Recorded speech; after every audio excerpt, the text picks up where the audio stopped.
You have created an expectation of ham, and when I look down, no ham. How dare you? What kind of ruse are you perpetrating here? Sullying the name of ham.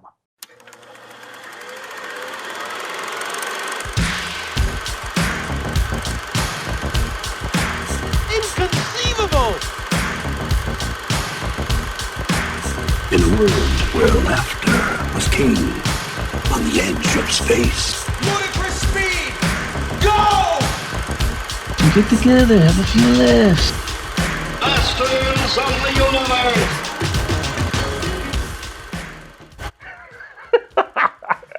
We got to get that ham sponsorship. Ham. So about it. Yeah. Brought to you by ham. Send us ham people. I don't honey baked people. What would you call them? That the honey baked corporation? The honey bakers? The sugar bakers? That's different. Sugar That's bears. Hey, how about Sugar Bear popping up in the new Hobbs and Shaw? Yeah, that was awesome. I was like, wait a minute. That's Sugar Bear. What was the connection between the Hobbs and Shaw and the Deadpool movies? There was a connection, right? David Litch directed both of them. Okay. Dude, that guy, he is on a roll. On fire. He's on one of those roles that the guy who directed Die Hard was on. You know, like he did Die Hard. John McTiernan? Yes, in the Predator. And I feel like there was another like staple 80s movie that he was responsible he's been responsible for. He did Die Hard with a Vengeance, I think. Are you ready to roll, sir? Are you ready to do this thing? Are you ready to rock and or roll? I'm ready to roll and or rock. We're going to start a fire with this episode, everybody. Oh, here it comes! Mr. Miyagi. Nice. Okay. Welcome back to the Cinemasters of the Universe. Yeah! Yeah! I am your most excellent host, Ron Avis. And I am your less than excellent host, Adam Peterson. He is mediocre at best. At best. But he shows up every time. On a good day. He's consistent. Striving for mediocrity. Never meeting it. And we're back for another episode, man. We're like up to 12, which is 12. What's the code for this one? For your eyes only. Yeah, that's right. This is for your eyes only, for those who are keeping track. Just for your eyes and ears. Yep. Just for that. Subtitles. It's all. There's going to be no audio on this one. Just for your eyes. And it's been a minute since the last time we recorded. It has been. We have lives, you guys. Mitch has been in bad shape. We had to take time off to care for Mitch. He had to go to the Gerald Ford Clinic. He got into a fracas with some raccoons. Yes. Some rabid raccoons. And he was fighting them. They were surly. They were. It was a surly bunch of raccoons. I said, hey, Mitch, leave that half-eaten bologna sandwich alone. I can go make you a bologna sandwich. Does Mitch listen? I don't even keep bologna in the house, but I'll go to the store, buy you some bologna, fry it up, like slit the little pieces so like it kind of curves up. Oh yeah, fried bologna. I'll even fry that bologna for you. No, he was like, I want that. That looks good. That raccoon seems to think it's worthwhile. He doesn't back down from a raccoon fight. Yeah, that's one thing. He lost an eye. He did. Mitch is forever gonna have to. It was a good one too. It was the one he could see out of. Mitch is now pretty much blind. Yeah, so. legally. Yeah. So, but he's still our engineer for some reason. Still running we decided to go ahead and keep him on. Still running things. That could. Well, hey, here we go. It's for Mitch's eyes only. This is a benefit. We're doing a benefit podcast. That's right. Pick up your phone, call us up, donate. Number at the bottom of the screen here. Right here. Do it for Mitch. Do it for Mitch's sandwich. Do it so that we can hire a bounty hunter to find that no good raccoon and wipe him off the face. Slice his head clean off. And mount it to the wall. I wonder if Chuck Norris is available. Probably. It seems like the kind of thing he would just do just for free or on the cheap. Chuck could do that. Like he's always getting people to.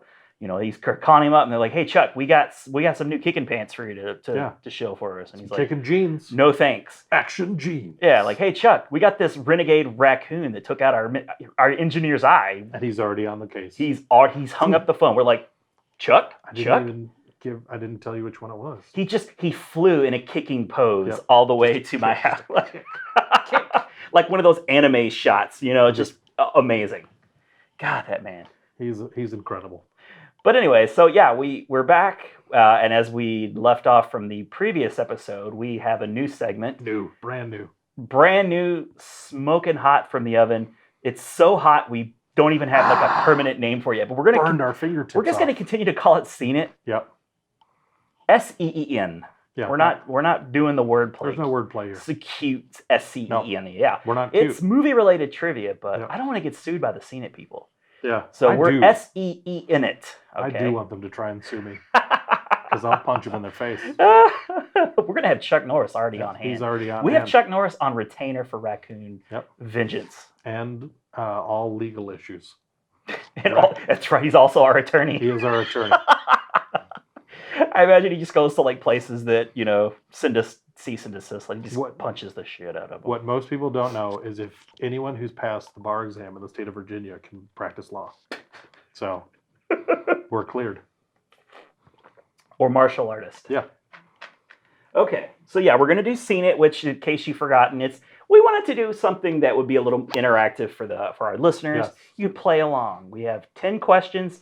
They could be multiple choice. They could be just answer the question, true, false. You don't even know. We're gonna zigzag. We're gonna be all over the place. We're going to mix it up. It's a mixed bag. If we had a bag of things, various sundry items, shake it and mix them all up, and then you wouldn't know what you're pulling out of the bag. Yeah, here's a sack. It's a black Yep. sack. You can't see through it. Nope. We're taking chips with all of the questions and we're putting it in the sack. We're going to pull them out one at a time. We're going to reveal the question. Yep. We don't even know. Nope. Mixed bag. It's a mixed bag. There should be a mixed bag brand bag. You know what? We could get into the bag industry. We could. We could sell a mixed bag. We could just leave the marshmallow factory and go to the mixed bag. That's true. Just, the hefty people might come after us. I've been mixing up bags of marshmallows for years. We need a break. Yeah. We need a break. And then for our feature presentation, we are doing Trailers. movie Previews. trailers. Yes. Coming attractions. 10 fantastic coming attractions, movie trailers, Blow whatever your you want to mind. call it. And I think that's going to be a lot of fun because trailers have really evolved over the decades. Absolutely. And that's kind of what I had learned when I was doing research for. So I have so many favorite movies in the 80s and 90s, but, trailers in those days aren't good. It was hard to put together. I feel like in doing my research for this, it was a lot easier to tell the really good ones from the really not good ones. Yeah, And it's called If You Have Taste. yeah. Yeah. So we're going to do that for our feature presentation, and then we're going to follow things up to carry you over to the next episode with another edition of What? You haven't seen that? Wait a minute. Mitch, what the hell, man? I'm going to edit this out so I don't look like a ding No, dong. I'm here hanging with my jaw open. Do that again. And for the final segment, we're going to finish it off with a What? You haven't seen that? Okay. All right. That's that little John fellow. Here it He's is. diminutive. He's got that crunk. Yes. He's a fan of the Crunk. crunk. He had an energy drink called Crunk Juice. Drank it one Christ. time. It was not good. It was not. It couldn't have been good. No. Tasted like real little bits of Little John. I didn't need that in my life. Beeswax from his dreads. Yeah, he it would shake a little bit. And, Unappealing. yeah, he guaranteed it. Like Just, they begged him not to, but he kind of insisted. And honestly, I didn't feel any more crunk after I drank it. Yeah, but you know what the bad thing is like he could have just done that and been satisfied, but he felt the need to advertise it. Yeah. And I was just, It was an unforced error. Is what it was. yes. That is precisely what that was. But yeah, so that's if you don't know, because we haven't done one in a few weeks, episodes, months, whatever. In case you don't know, Years. that's when Adam and I take a movie. Generally, it's a classic movie that we just have never gotten around to seeing, and we're gonna watch it, and then we'll talk about it in the next episode to see, was it worth the wait? Yes. Was it all it was cracked up to be, or was it a piece of crap and people were wrong all along? But I feel like this has sort of strayed, that whole topic has strayed to like, it doesn't even have to be a classic anymore. It's just something you've heard of and you've never seen it. Loose parameters. That's That's all. what it's all about. That's That's what it. we do. Just loose. We got loose parameters here Yep. on the Cinemasters of the universe. Loose. We're just a couple of loose guys. All right. So that's going to take us back up to the Seen It. And I don't have a sound effect yet for Seen It. Seen it! Ah! I just made that one up right Just now. Regis. Just say something Regis. Seen it! Oh, nice. So how we're going to do this is, I guess we'll let's do all 10 questions. Okay. Okay, we won't trade off. Okay. And we don't know what's coming at all. I'm a little nervous. I'll be honest. I'm a little nervous. But I think what we both did was we kind of we created a theme for the questions. So I think that's cool. Who wants to go first? I'll tell you what. I'll go first since you're nervous. So you can read me questions. Yeah, you ask the questions. You actually have index cards, which is absolutely amazing. I wrote them. And I wrote nicely too. Oh, nice. At least on the side that people will see. Okay. So here's question number 1. In the 1980s, how many movies did John Hughes direct? I have multiple choice. Okay, good. 6, 7, 8, or 9.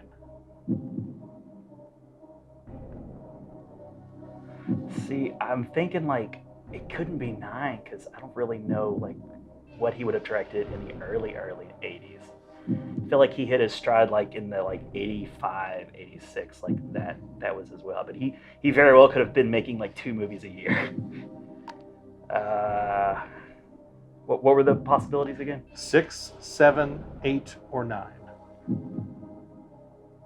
Can I even think of the titles? You got Pretty in Pink. You got Breakfast Club. You got some of these he might have just produced also. You know, like they weren't necessarily in that Brat Pack. They were in everything together. So, all right, I'm just gonna guess. I'm gonna say 6. Is that your final answer? Yeah, that's my final answer. The answer is actually B7. Ah! He directed a total of 8 movies. All right. His final one was Curly Sue in 1991, but 7 of his 8 were in Jesus the, Christ, in with the James 1980s. Belushi. Yes. Mm. And that girl. I wonder if that little girl's hot now. She could be. She could be. I don't know. I haven't checked in with her. Okay, I'm 0 for 1. I didn't start Sorry. out very well, but Sorry. that's a tricky one. That's a really tough one. That was one of the things I like. Okay, I was having some internal struggle because I know in my recasting choices I've given you some hard things. I wanted to kind of test. I didn't want it to be like, hey, who was in this? Who was in Breakfast Club? And you're like, oh, it's super easy. You're maintaining the status quo. I wanted to make it a little bit difficult, but I didn't want to make it. It was like, how do I walk the line? Now, did you have the 7 movies written down by I any did not. chance? Okay. I should have. That's okay. That would have been that extra mile. That would have. But that's not our style. I failed. It's not our style. I'm used to failing. All right, what's question number 2? Question Sarah? number 2. It's Indiana Jones. This is an Indiana Jones question. Oh my God, I love Indiana Jones. Okay. Name 3 actors other than Harrison Ford in the 80s indie movies. 3 actors other than, but it has to be the 80s movies. Yes, not the abomination that happened later. The Crystal Stone. Kate Capshaw, Karen Black, and Sean Connery.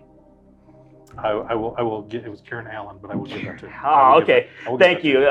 I'm terrible with names. This is like I was so scared because I'm awful with names. I never remember the names, and you're like, you expect me to know the names? This is awful. I even included Allison Duty because her last name is Duty. I had to say duty in the podcast. Duty. All right, I'm 1 for 2, Yes. man. I'm batting 500 Yes. so far. This is excellent. If we just stop, you're an all-star. I am an all-star. All right, ready for the next? All right. All right, cue the This question. is a Back to the Future question. Oh my gosh. It is yes. true, false. So this is an 80s theme Yeah, set of I questions. went for with sure. 80s, Yep. big 80s properties. Mm. True, false. To get a 50% chance right off the bat. I like those odds. True, false. Michael J. Fox is the only actor to play Marty McFly. Are we talking like live action or anything? Just Is animated included in that? no. It has to be like live action. Okay. Yes, but it doesn't necessarily mean it was in the movies. You might not have seen him in the movie. Was he the only Marty McFly, only actor that ever played Marty I mean, the McFly? only thing. Oh wait. Okay. Wait. Are you talking about the Eric Stoltz thing? That is correct. Ah, yes. That is correct. I was so psyched out because I was like, is he digging as deep as like, there was an actor on the Universal tour that played Marty McFly. That No. wasn't okay. No, but you are correct. Eric Stoltz. Oh, yes. He filmed as Marty McFly for 5 weeks before they recast him. Yeah, I tell you what, if I had missed that, all of my cred would have just shot right out the door, right out the window. And I was thinking like maybe you were talking about the animated series as well. So, okay. I'm glad I thought that through out loud and didn't just immediately answer my question because you were giving me a little bit of a helpline there. I appreciate that. It's all right. It's all right. All right, question 4, man. Bill and Ted's Excellent Adventure. Wild Stallions. Wild Stallions. I think I'm hoping this one is a little easier side. Might not be for the kids at home. Okay. All right. Yeah. If you're on the younger side, you probably aren't watching this, but you might be. What is the name of the gas station Bill and Ted are at when Rufus shows up? That gas station is where I like to buy my Polar Pops every day, and it's Something is Afoot at the Circle K. That is correct, sir. That is correct. Oh, dude, what am I, like 3 for 4 now? Yes. 750. Holy crap, that is some good math skills right there. That's right. That's the extent of my math skill. Like once you start getting out of quarters.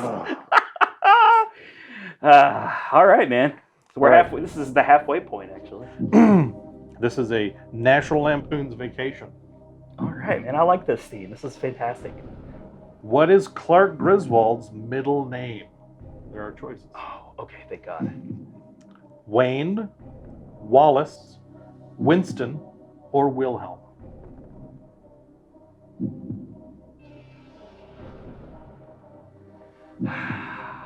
I just know the W, and I was hoping you'd do some different like first letter names. It's like if he just has one W name, I'm golden.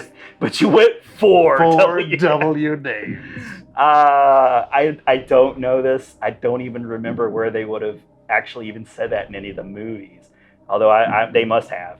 I'm gonna say Wilhelm. You are correct. Yes. Sir. Clark Wilhelm Griswold Jr. It sounds kind of German. It does. And they of course European vacation. He visited his relatives in Germany. So that was my line of thought. You noodled that one out. A little bit. I like the direction you took. Thank you. All right, ready for the next one? This is question 6. The Shining.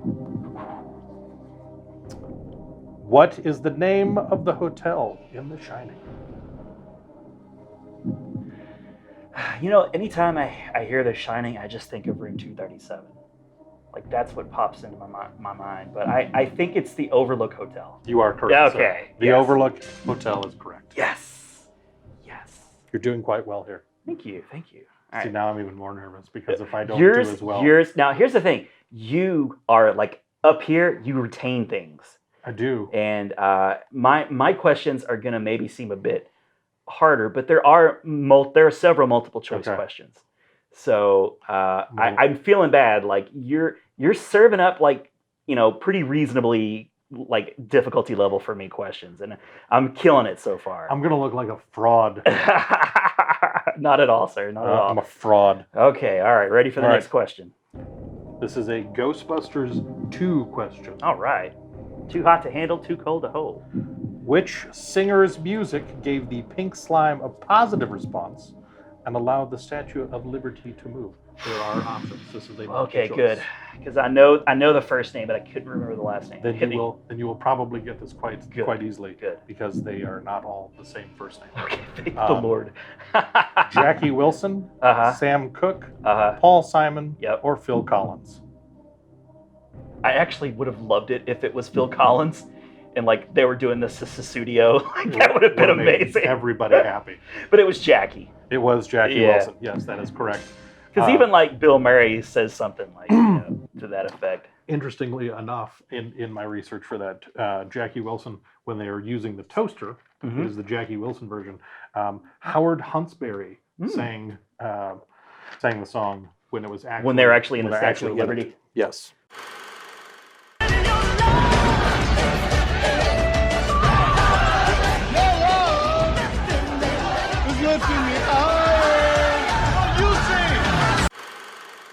Perfect. But they passed it off as Jackie Wilson. Jackie could have done it. I would have been perfectly happy with that version. Whatever. They had to pad the soundtrack, I guess. All right. They had him on contract. They had to do it. Somebody had naked photos. That's all I'm saying. Ooh. Whew. Okay, next question. All right. What question are we on now? This is 7, I believe, because I have 2 Okay. more. Yes. Dude, I love the index card thing. Now I'm gonna have to go get some now. They're relatively expensive. Now these are Yeah. Target. You can get a lot of index cards for relatively cheap. Yeah, like 49 cents, 49 cents. 65 cents. Okay. Something that was measured in cents. Okay. Are the answers on the back? Yes. So can people actually see in the picture? I wonder. Maybe. I mean, it's possible. If you can, stop cheating. Don't cheat. Cheaters. Don't cheat. Okay. This is a Ferris Bueller's Day Off question. Oh, one of my all-time favorite movies. I better get this. It's a true false. Okay. So I got a 50-50 shot. true or false? Okay. Ferris Bueller's Day Off was Christy Swanson's film debut. False. That is correct. It was E.T., right? Pretty in Pink. Oh, Pretty in Pink. Okay. Pretty in Pink. She was in Pretty in Pink. Stop that music now. Mitch. Dream. It was the West. But she was an E.T., correct? Wasn't she the one that was giving Henry Thomas the little eye, you know, like cuting him up? I'm not sure. Okay. Because I hate that movie. You were jealous of Henry Thomas. That's why. Your deep hatred I've for never Henry been Thomas. jealous of Henry Thomas, other than the fact that I'm jealous that he's not dead. Oh God! Oh Lord, Henry Thomas. Yeah. Come fight him. Don't care for you, Henry Thomas. I love you, Henry. I love you. That'll be a fight that I would be conflicted with that. You know, if you kill him, you have to take Adam's take place. my spot. You got to take his place In everything that I do. You got to come work at the marshmallow battery Everything. factory. You don't know all of my But responsibilities. hey, an opportunity will arise for that lucrative mixed bag. Yes, you could be in on venture. a mixed bag venture. Do it.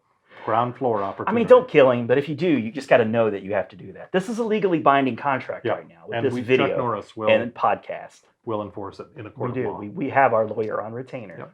He's out back he's looking for a raccoon He's right this wrestling. moment. He's wrestling some raccoons. You know, he'll do it just for leather. Yeah. Just leather. It's just odd pieces of gently used leather. He just bites into it. That's all he does. It's like beef jerky to him. Yeah. He can eat it like He beef does. jerky. You should watch it sometimes. It's a little off-putting, but at the same time impressive. I think he's gonna start an ASMR channel of him just eating leather belts. I would watch that all day long. Oh man, all day long for sure. All day long. That would be subscriber number 1. Okay, ready for the All next right, one? This is question number 9. Holy cow! What if Because- I'm 7 for 8 so Yes. far? Right. Yes. Okay. I'm god tier at this point. Yes. You're blowing me out of the water. here. Ooh, no, not yet, This- not yet, because you should be an expert at the subject matter. This is big. Little tease. Oh, okay. Tom Hanks. Tom Hanks. What was the name of the machine who turned Josh Baskin's big? This is just a know the answer question, huh? Yes, it is. Damn. Okay. I'm picturing it in my mind right now, and I've actually even seen one of these in real life, like at like Myrtle Beach. And I know it's like a Z name. I don't know, but I think it's a Z name. But I could also be completely wrong about that. Could be I don't know. Yeah, I'm probably way off. I think I'm thinking about it something else. I'm gonna just say like Zoltan. Zoltar Zoltar speaks. All right. I feel like I want to give it to you though, because really, the difference between an R and an N is like not even a full line. Well, I didn't get the speaks thing either. Well, I was going to give it to you even if you didn't say speaks. Oh, okay. Most Well, people that would have been. I would have agreed with you on that, but because the actual name I had. it's like half credit. Like I wanted to double check. So when I went and looked, because I knew it was Zoltar, but I was like, yeah. So I went and looked, and it says Zoltar speaks on the machine. Okay. But yes. I was thinking Zoltar, but there's a movie that I was pretty confident in leaning towards that a little bit. But there's this movie called Dude, Where's My Car? There is. I've seen that movie. And there's like the little cult guys who would do like Zoltan or whatever. Like they would do like the little thing, and it screwed me up. Permeated your mind. Yeah, it screwed me up. I'm like, wait a minute, I'm just thinking about Dude, Where's My Car? What's could be. wrong with me? Most of the time, I am. Okay. Just that scene where like Sean William Scott and the other dude, Ashton Kutcher. yeah, just Frenching, Yep. trying to impress You got their Fabio. tattoos, Yeah, dude. and then when they're What's mine the say? drive-through. No and wonton then. soup. Yeah. No and then. No and then. No and then. Yeah. I dig that movie. I watch it. It was a whenever fun. it's on. I do remember the first Good time. soundtrack too, by the way. It was a good soundtrack. Jennifer Garner was in that movie. Yes, and Lacey Chabert. She was the other girlfriend, I think. She was cute. I thought she had like a chance to be the next generation of Nev Campbell, kind of. You know, because they had that Party of Five connection. That's right. She was Fetch, wasn't she? The girl that was like, Fetch isn't going to happen. Okay, so is this... All right, this is the last question. It's a die-hard question. So I'm 7 for 9, and I got a die-hard question to help bring me up to 80%. We'll give you 7.5. Now, what did I say that I would have been happy with?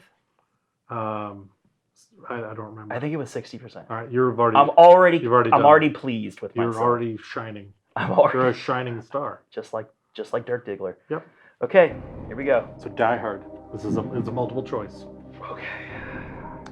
What floor of the Nakatomi Plaza building did Holly Gennaro, aka Holly McLean, work on? 32, 31, 30, or 29?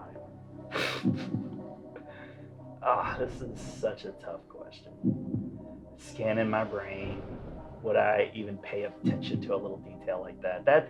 That is like, Trivial Pursuit Die Hard Edition level detail right there. There are a number of people who know that answer and they're screaming it, I'm sure, right now. I think if you asked Bruce Willis, I don't know that he would just be like, oh, it's this. Yeah, I doubt it. I doubt Bruce is going to know the answer to this. I don't know why. I'm not exactly sure why it's in my head, but I'm thinking 31st floor. 31st? Yeah. Is that your final answer? Well, now I'm not so sure. Yes, that's my final answer. It was 30. You were one floor away. Well, I had a 25% chance. Yes. Still, not bad. 7 out of 10. 7.5. You're going to give me a half. I'm going to give you at least a half if you want me to give you the full credit for it. Okay, so here's what I'm going to do. I want to continue up with the...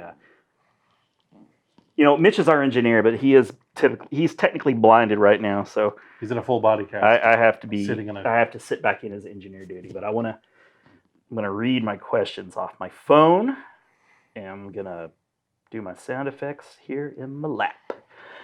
All right, so here is your theme, sir. Who's your favorite actor of all time? This isn't a question. I'm gonna ask you who's your favorite actor? Darren McGavin. I have 10 questions tailored to Darren McGavin. oh, this is good. Yes. No, well, your second favorite, I would guess, is Ryan Reynolds. Oh, yes. If you're going to silver medal, yeah. He's going to get the silver when it can't be Gavin. And like I said, some of these are multiple choice. Actually, I'm looking at these now, and a couple aren't.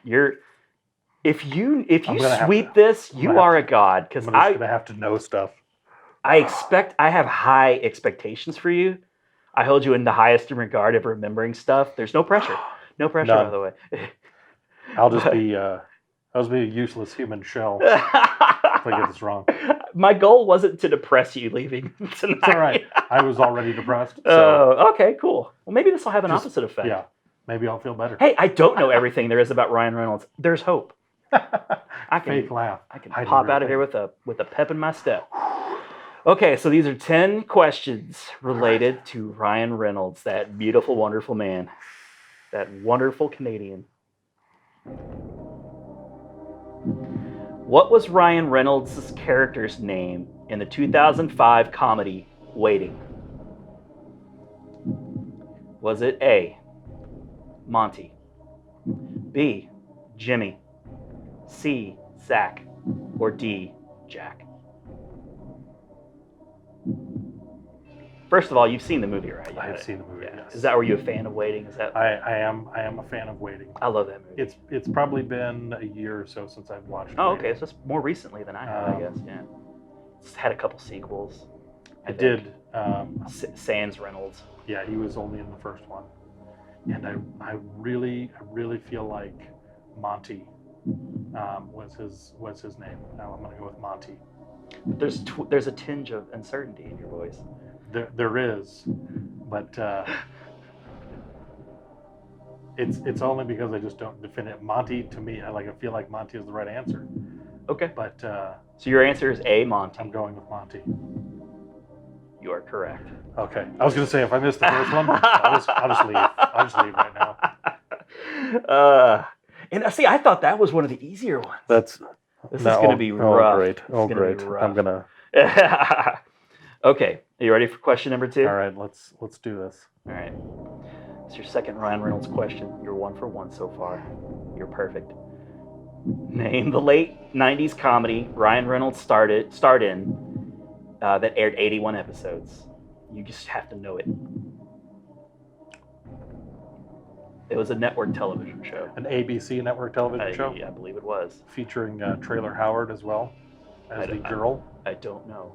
I believe Trailer Howard was the girl. Judging from your extraneous knowledge of what we're talking about here, I'm going to say you know the answer. I don't know who played the pizza place. It was a Pizza Hut. He did have a spin-off, though. It's well known. He had a sketch on Saturday Night Live. Well, let me ask you this. How many guys and how many girls were there? There were 2 guys, Uh-huh. 1 girl, and then there was a pizza place. Okay. Eventually, the pizza place exited the show, and it was just the 2 guys and a girl. But, Contract dispute.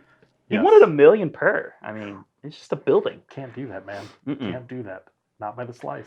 Okay, so since you're such a fan, I got another question involving that wonderful show. Oh, great.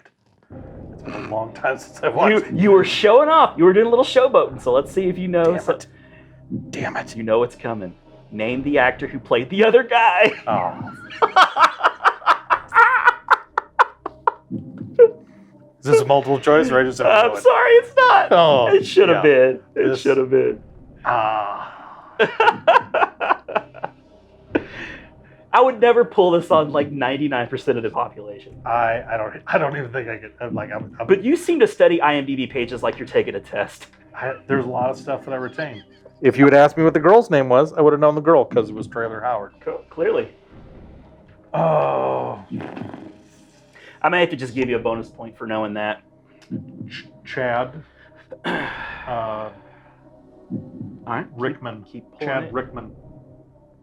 Is it Chad Rickman? Are you thinking Chad Rickman? Are you just channeling something right now? Is there a guy parked in a van with like a not so clear radio signal and he's trying to give you the answer? But the Dr. Chim Richards. Dr. Chim Richards? Oh. Richard Riccolo. Yeah, wouldn't have pulled that out in 100 years. Damn it. I'm sorry, man. That was the obnoxiously hard question right there. All right, well, at least I've gotten past that. Yeah, you're past that. Okay. Question number 4 for Ryan Reynolds. Which of the following shows has Ryan Reynolds not worked on? Because he's done a lot of television work. He has done a lot of television work. Well before he was a movie star. Okay, was it A, Scrubs, B, The X-Files, C, The Simpsons, or D, Lonesome Dove, The Outlaw Years?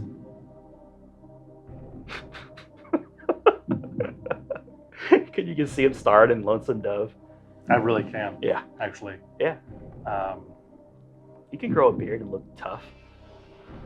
When Lonesome, he would have been a kid when Lonesome Dove. Well, it says The Outlaw Years here, Oh, so The like Outlaw Years. that could be a That spin-off. could have been a spin-off. Could have been a spin-off. And unfortunately, I didn't see much of Lonesome Dove. The Outlaw You missed those I missed episodes. those. huh? Too busy So- watching Two Guys, a Girl, and a Pizza. I own that series on DVD. I just gave credit to a pizza and not a pizza shop. That's all right. The pizza did most of the work. The shop was just there. Yeah. The shop facilitated the pizza. Yeah. All right, so Scrubs, X-Files, The Simpsons, or Lonesome Dove. Mm-hmm. Which one was he never on? No credits on this particular show. X-Files, he would have been a kid, right? I think so, yeah, because X-Files. that series. Now, although there was they recently Yeah. added new episodes. To the But he would have series. been too big for those. I feel You like. would think you might have heard about that. Yeah. Because that's pretty recently, last 3 years or so. So if it's not clear, I don't just outright know this. Yeah, it's not just jumping for. You're gonna have to assess this one out a little bit. Because the Simpsons, I'm almost positive. There are 3 very distinctly different genres of television Yeah. here. Because I know he's been on Family Guy. Yes. So I feel like there's a Fox animation relationship there that so I feel like The Simpsons is definitely one. There's been over Scrubs. 30 seasons of The Simpsons, Yeah. and one could possibly not watch every episode. Scrubs, that feels like his brand of comedy. It does. I enjoyed the show, but I wouldn't necessarily call myself a fan. It wears its welcome out after so many seasons. I didn't watch it dedicatedly, but it feels like I was gonna say I'm gonna run out of question music. It's all right. Let me get that going again. I'm noodling. Here. Just keep Noodling. noodling along here. So at Scrubs feels right. I'm gonna be angry if Scrubs the answer. So now I got to go back and forth between X-Files and Lonesome Dove. Yeah, you just sort of assumed that Lonesome Dove was a given there. You just haven't really spoken about it at all. Of course he's on Lonesome Dove, The Outlaw Years. Knowing Ryan, it feels like he would just be like, you know what, I want to be on an episode of Lonesome Dove just to have it in the credits. So yeah, actors do that kind of But thing. you know, X-Files would have been in the years where I'm like Patrick Renna, who played the great Hambino from The Sandlot. He was in an episode of X-Files. Okay, now your knowledge of all these other things is not going to help you out in this It's situation. not. I'm just, so my answer is the one he was not on, right? Correct. The irony of it aside, I'm going to go Lonesome Dove. Your final answer? My final answer. And I he was never on The Simpsons. really, Really. I find that to be amazing. It's true. That is, You're right. He was, and I was looking over the credits, and he indeed was on Family Guy. But and because of that, that was an excellent point you made that there could be a Fox connection. yes, But but I failed. apparently not. But I Just a failed. Seth MacFarlane love because he's in all of those movies of Seth's He as is. well. All right, so you're batting 500 at this point. You're batting 500. That's respectable because these are not These are not questions. These are not beginner level questions. These are advanced. Okay. Question 5. What actor played Ryan Reynolds' rival to win the affection of Amy Smart in the 2005 comedy Just Friends? And you just got to know the answer. Just the actor. Yes, the actor. Okay. Not Dusty. There's a mean spin on this. He's not done a lot in recent years. No. Probably his biggest role was American Pie. I feel like he had a few things in there. But that would be Chris Klein. Yes, you are correct. Dusty Dinkle. Dusty Dinkelman. I absolutely love that bit. Whoa, music. Stop it. Stop. I apologize. Such an amateur shop we have running here. All right, so you've nailed 3 out of 5. You're doing very respectable. 3 out of 5. You're very respectable. Okay. Question number 6. This is a multiple choice question. Okay. Okay. Which of the following leading men has Ryan Reynolds never worked with? He's worked with a lot of them. He has. Some big names. Movie stars. Has he never worked with A. Denzel Washington, B. Jake Gyllenhaal, C. Jeff Bridges, or D. Brad Pitt?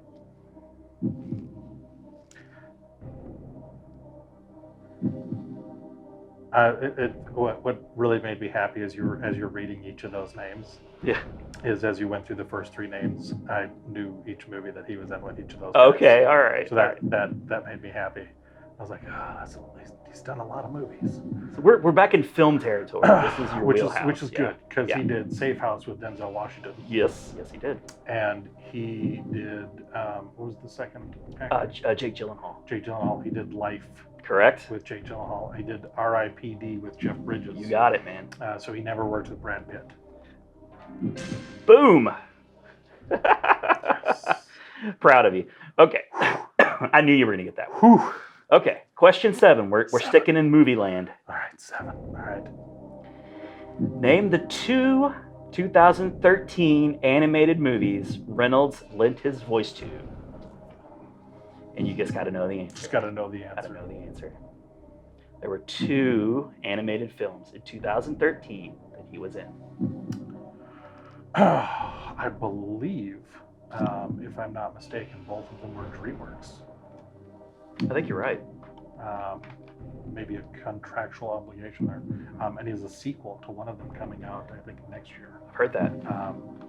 With Nick Cage, Emma Stone. I should hope so. Great. It was probably one of the better animated movies. that It's a Nick good Cage one. done. I enjoyed it. Yes, The Croods. Can you name the other? I think it may have been the first time he worked with Sam Jackson in Turbo. You got it, man. Very well done, sir. Very well done. Okay. All right. 3 to go. All right, 3 more. So let's see. You've gotten 5 out of 7. 5 out of Very 7. respectable. These 5 are out of not 7. easy questions. Okay. Ready for the next one. All right. Which of the following jobs has Ryan never had in Hollywood? Was it A, a producer, B, director, C, writer, or D, singer? Which one of those does he not have a credit for? At least on IMDb.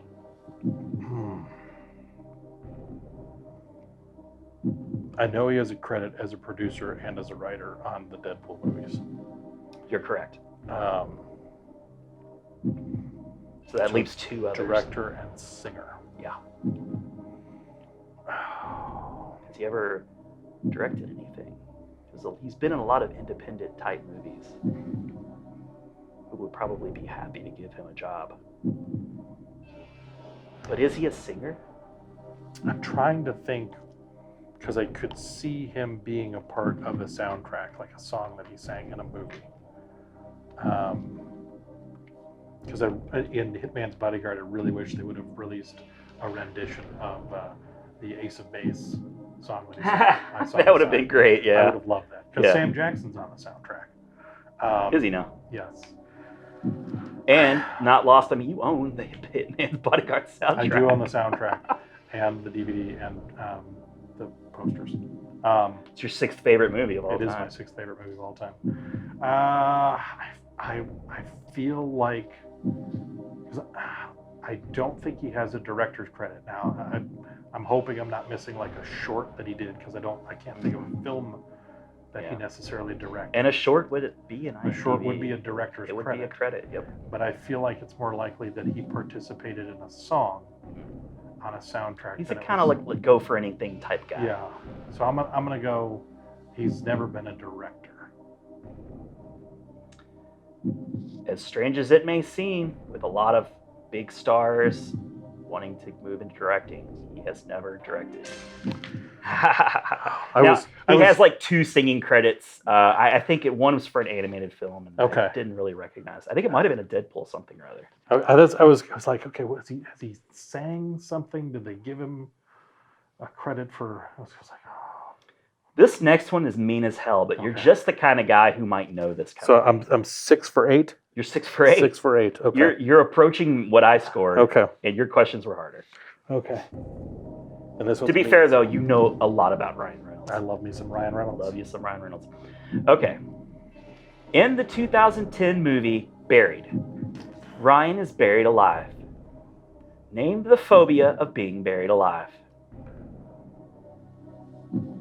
And you get multiple choice. Okay, good. Because it's like, I wanted to give you like a second to pull it out of your ass if like you do it. That would have been so impressive.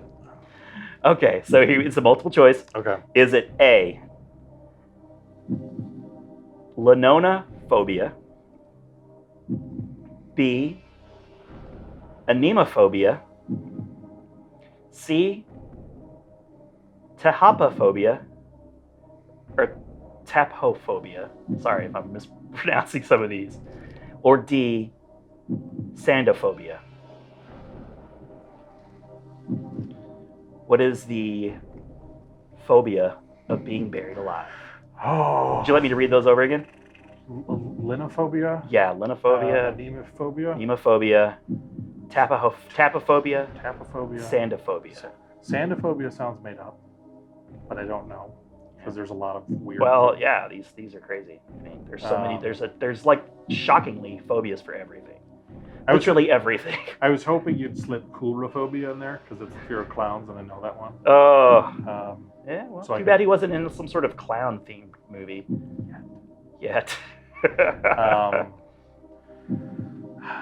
Anemophobia sounds like it has something to do with blood. Mm. I'm trying to go back to my high school Latin. There's a lot of phobias are named after Latin words. That's true. Yeah, you're right. Look at the brain on this guy. Look at the brain on Brad. Did that break You're your wrong. concentration? You're wrong, but I mean, like, it sounds good. It sounds good. I could see your logic following you. Linophobia and I got a 25% chance, so I'm gonna have to when in doubt go with C. So whatever C was. Tapophobia? Tapophobia. You got it right. That's the irrational fear of being buried alive. Linophobia is the fear of strings. Okay. Anemophobia is the fear of wind. Oh. Sandophobia is fear of Sandra Bullock. Ah. I knew You that. sniffed that one out. I was like, oh, wait a minute here. Oh Lord. Okay, so what? You're 7 out of 9. 7 out of 9. So if you answer this one correct, I could get 8 out of 10. and I think you have a really good shot of getting this last one correct.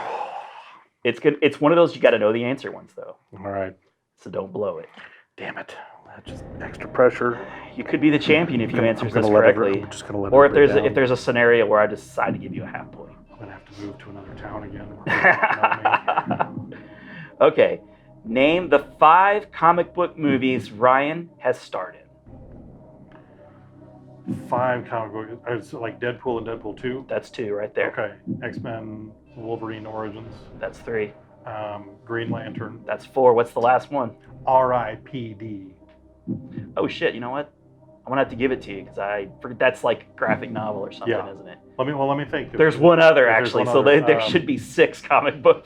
You're me see. correct. Let me see. You already had the answer correct. Let's see if you get bonus points for naming that one that I actually wrote down.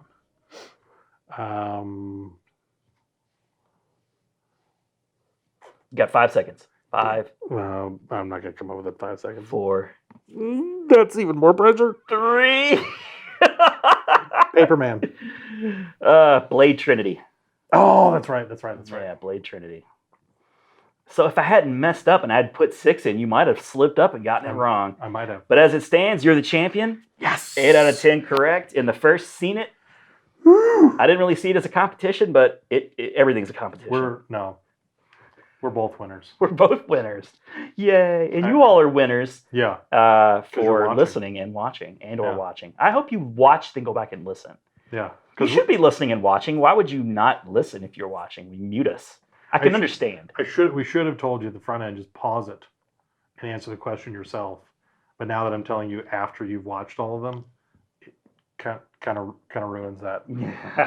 So that was unhelpful. How did you guys do out there listening? Let us know. Like, comment if you did better than Adam. If you beat me If you beat Adam's 8 for 10, let us know. on Ryan Reynolds trivia. Don't be a dirty liar. Yeah. You're the Ryan Reynolds champion, man. I give it to you. One was like an impossible feat, and what was the other one you didn't know? The name of the guy, the other guy from. That's Two the Guys one and a I Girl. remembered. Yeah. What was the other one? What was the other one I think of? messed up? Oh, I don't remember now. I gotta pull up. It doesn't matter. It doesn't matter. It doesn't matter. All right, cool. That was fun. That was fun. I rather It was good. enjoyed It that. was a We good time. have fun segments, don't we? We're fun guys. Yes, we are. There's a mushroom joke in there somewhere. Mushroom jokes. Mushroom jokes. Feature presentation time. So as we said at the top of the episode, this is where we're going to actually discuss 10 of the best movie trailers. Yeah. We've seen them all. Yep. There's not a movie trailer that you've made out there that we haven't seen a bunch of times. Yep. We watched them all. Whether it be in the theaters or whether it be on the internet, we are movie trailer experts. We are. Just want to give it an opportunity to finish up there. I love that theme. It's a great song. It's classic. Just takes All right. you back to a different era. So what we're gonna do is Adam and I we're gonna go one after the other. We're gonna rotate like we normally do, and we're gonna watch the trailer. We're gonna do it. We're actually gonna try and like I mean I watched all the trailers again Yes. that I had said, but do we really need to watch the trailers? Like we've seen them so many times. We don't have to. I feel like some of these trailers have music in them that are copyrighted. There could be. So yeah, maybe we'll just Google the trailers if you Yes. haven't seen them. Use Google. These are bona fide, amazing trailers. Yes. I'm going to vouch for them all right now. No bad trailers in this bunch. Nope. Okay, Adam, I guess you started out with the game reading me the questions. Yes. So how about I'll start out with the trailers. Do it, Doug.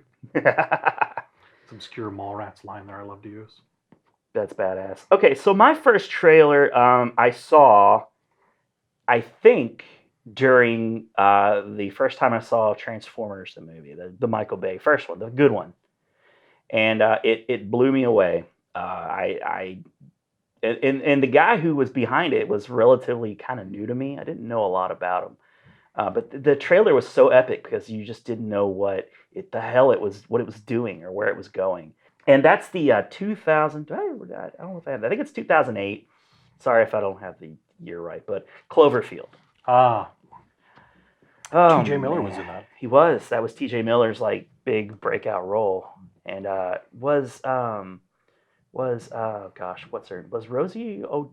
Dawson in that? Maybe not. I can't remember. All I know is that like not really too many people broke from that movie. No. But yeah, that's J.J. Abrams. That I feel like that was the first big hit for J.J. in film. And I would even venture to say that his advertising campaign for the movie may have gone over better than the movie itself. Interesting. Just because I enjoyed the movie, mm-hmm. but I also, one of the things I remember about that movie was that was one of the first times I remember hearing about people with that motion sickness. The motion sickness. Yeah, it affected a lot of people. That was one that it really messed with people. It didn't ever get me, but okay. So I was going to say, was that the reason why you didn't necessarily love it? But I was left wanting more because I felt like I didn't get to see the monster very much. That I think was probably the biggest critique the film had. But it wasn't like, oh, this movie sucks. It was just, it left me wanting more. I have a lot of love for that movie, Cloverfield. I know we're talking about trailers, and we'll talk about what happens in the trailer, but. One of the reasons why I love Cloverfield so much is this universe that they've kind of cobbled together. There are a lot of little like their viral marketing for this movie was on par with Blair Witch. Like it was really good. It was really impressive. They left a trail of breadcrumbs for you to follow as far as you cared to go. It was one of the most guerrilla advertising campaigns I think I could recall for any movie. Each of the characters had a Facebook page. Yep.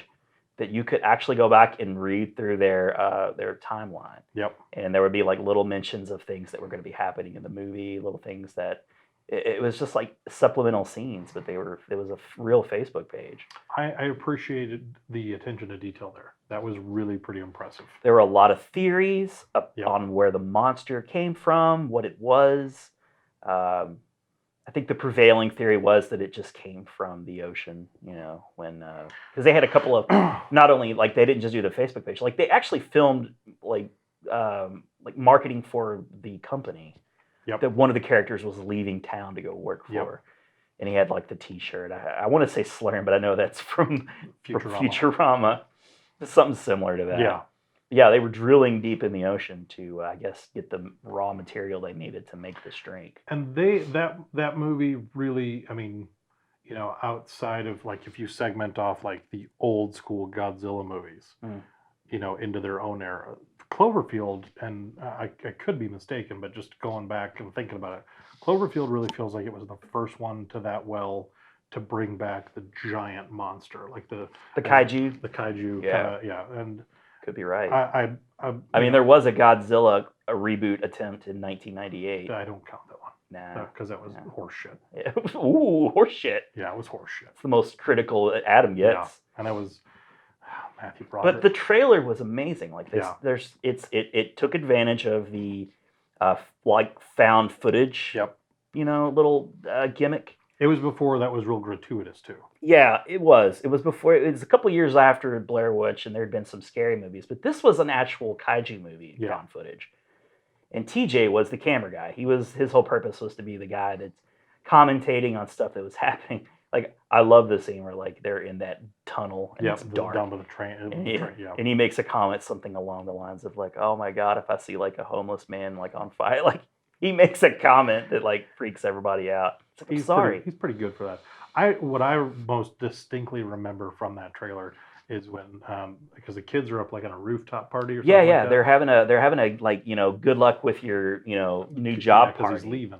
He's leaving, and yeah, they go up to they hear a noise. Yeah. And they all run up to the rooftop of their apartment, and then they see like an explosion far off. Yeah. And like I think barrels or something, like containers at like flammable containers, fly towards them like Armageddon style, like with meteors. And so they are at that point they're sort of panicked. Yes. And they run back into the apartment, and the camera's all like kind of bumping around, and there's people screaming. And they did what you would normally do, like in a crazy situation like that. They kind of run outside. Excuse me. So when they run outside, you hear like boom, boom, like you're like, what is that? There's chatter, I think, on the news or like on the radio, if I'm not mistaken. Something you kind of get like the feels like, holy shit, is this a monster movie? Is that what the hell I'm seeing here? And that's precisely the point when you see like the Statue of Liberty head get knocked off and crashes into the street with someone screaming, "Oh my God! Oh my God!" And then it cuts. And I remember, now I'm a huge, huge Transformers fan, and I was so excited to see Transformers. Like this trailer was all it was standing between me and finally a good cinematic Transformers movie. Well, I mean, the movie was fine. But I was so excited because you got the whole like Michael Bay had screwed everything up yet, and it was a Steven Spielberg produced thing. So I liked the movie. But I remember thinking, I want to see that right now. Like that looks so awesome. And that's the job of a great movie trailer. That was the thing that I think that, I mean, in that advertising campaign, they created so much chatter, so much talk. Everybody was so amped to go see it. Yeah. And it was a big hit. And it was my favorite. I'll go ahead and cop the fact that it was my favorite movie that year. When I was actually putting lists out like on Facebook and shit. That was my number one. I loved it so much. I saw it multiple times in theaters. I haven't watched that one. I probably haven't watched that one since I've seen it. It holds up pretty well because they don't show the monster until the very end. Yeah, I remember that. They're very clever with how they hide the monster. I remember the scene down in the subway though, where like stuff's coming up out of the. That was those like scarabs or like whatever, like they were falling off of the monster as it emerged from the and it bites. What's her face? She's actually turned out to be somewhat famous. She was in that Master of Sex show on Showtime, and she's popped up in a lot of things. I think she was also in that Christmas movie with Seth Rogen and Joseph Gordon-Levitt. I think she was the girl the night before. Yeah. And she's cute. She's really cute. It's the girl that TJ was sort of fawning after in the movie. Lizzie Kaplan. There you go. I was going to go ahead and just put you out of your misery and let you know.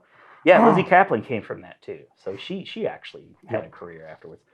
And the others probably did too. Like I don't want to shortchange the other actors. They probably went on, and I'm sure they acted in other things. Just they weren't big. Yeah.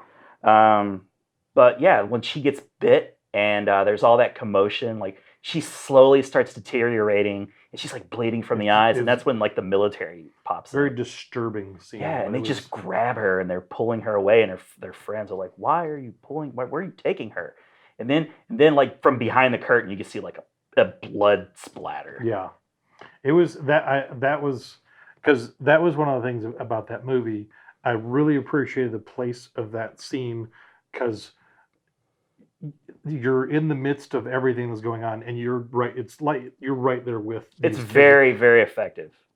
So you don't know what's going on, but in that scene, even though you're still like, it's not like, oh, I understand what's going on now. No, yeah. There was something that happened. Like throughout the movie, they've been running and they were scared. Yeah, subway scene was like a brief breather for them. Like that was supposed to be their rest. And it like in that moment, they like, oh no, we're still gonna scare the crap out of you right here. And that jerked you back into like the horrific reality of what was happening. And so yeah, there are many great scenes. Like Yeah. it's a tight movie. It's not over long. No.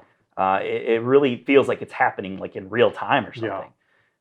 So I really like the scene where the building is like tipped over and like the guy's going back for his girlfriend. They find her like impaled in her room.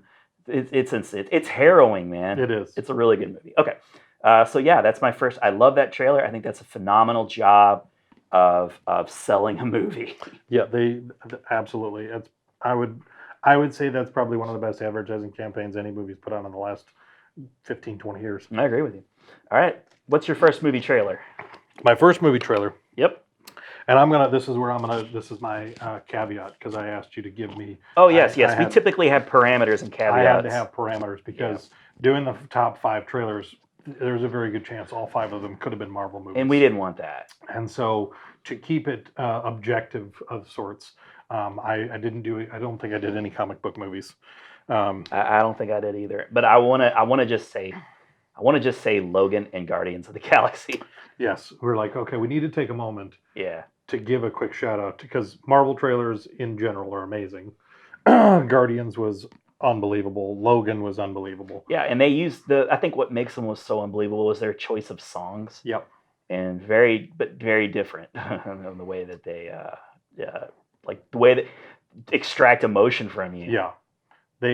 And for properties like that, I mean, because by the time Logan came around, everybody loves Hugh Jackman, loves Wolverine character. And they were excited to be R-rated. But R-rated. That was fully known that it was going to be R-rated. Very different film, though. Very different film than your usual X-Men. Was nominated for an Academy Award. And it should have won, because it was phenomenal. It was a really well-made movie. So don't get upset with us if we don't mention some of your comic book movies.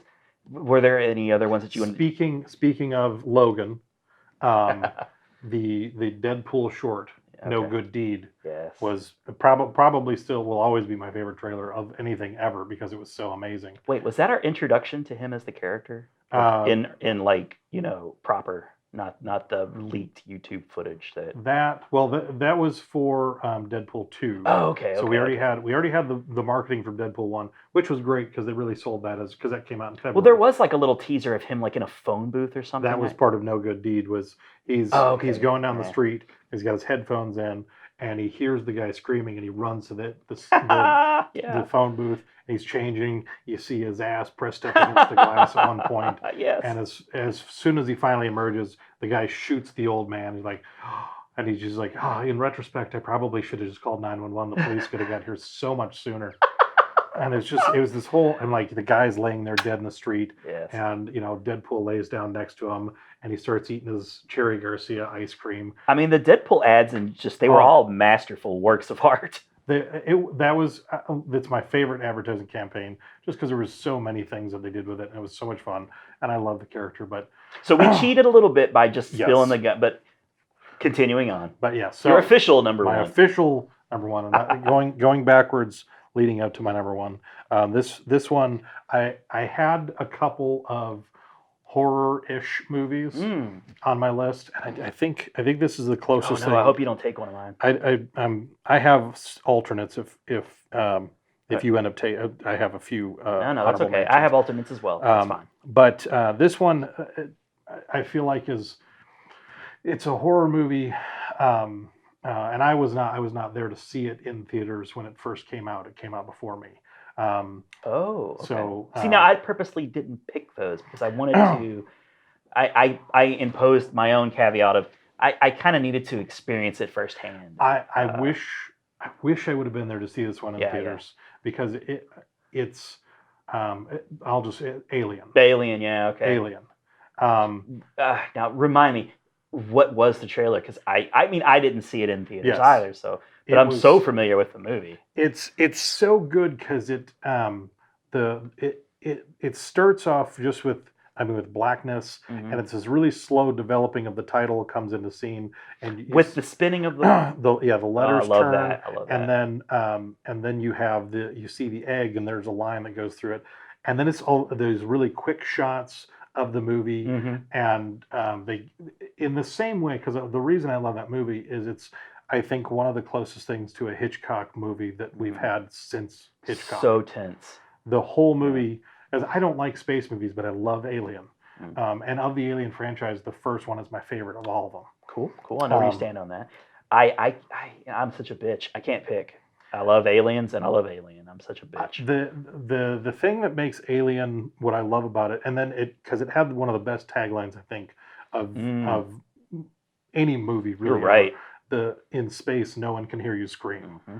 And it's like you're just sitting there, and in the trailer, it doesn't say it. The words just come up on screen, so it's not even imposed by this voice. Like you have to read it, and I feel like they make you do the work. You have like, you're internalizing those words as you read them. In space, no one can hear you scream, and it just adds, because really going from Alien to Aliens, and I think we've talked about this before. You go from kind of a horror-ish movie because you really don't see the alien all that much. It's a lot of it's the tension, right.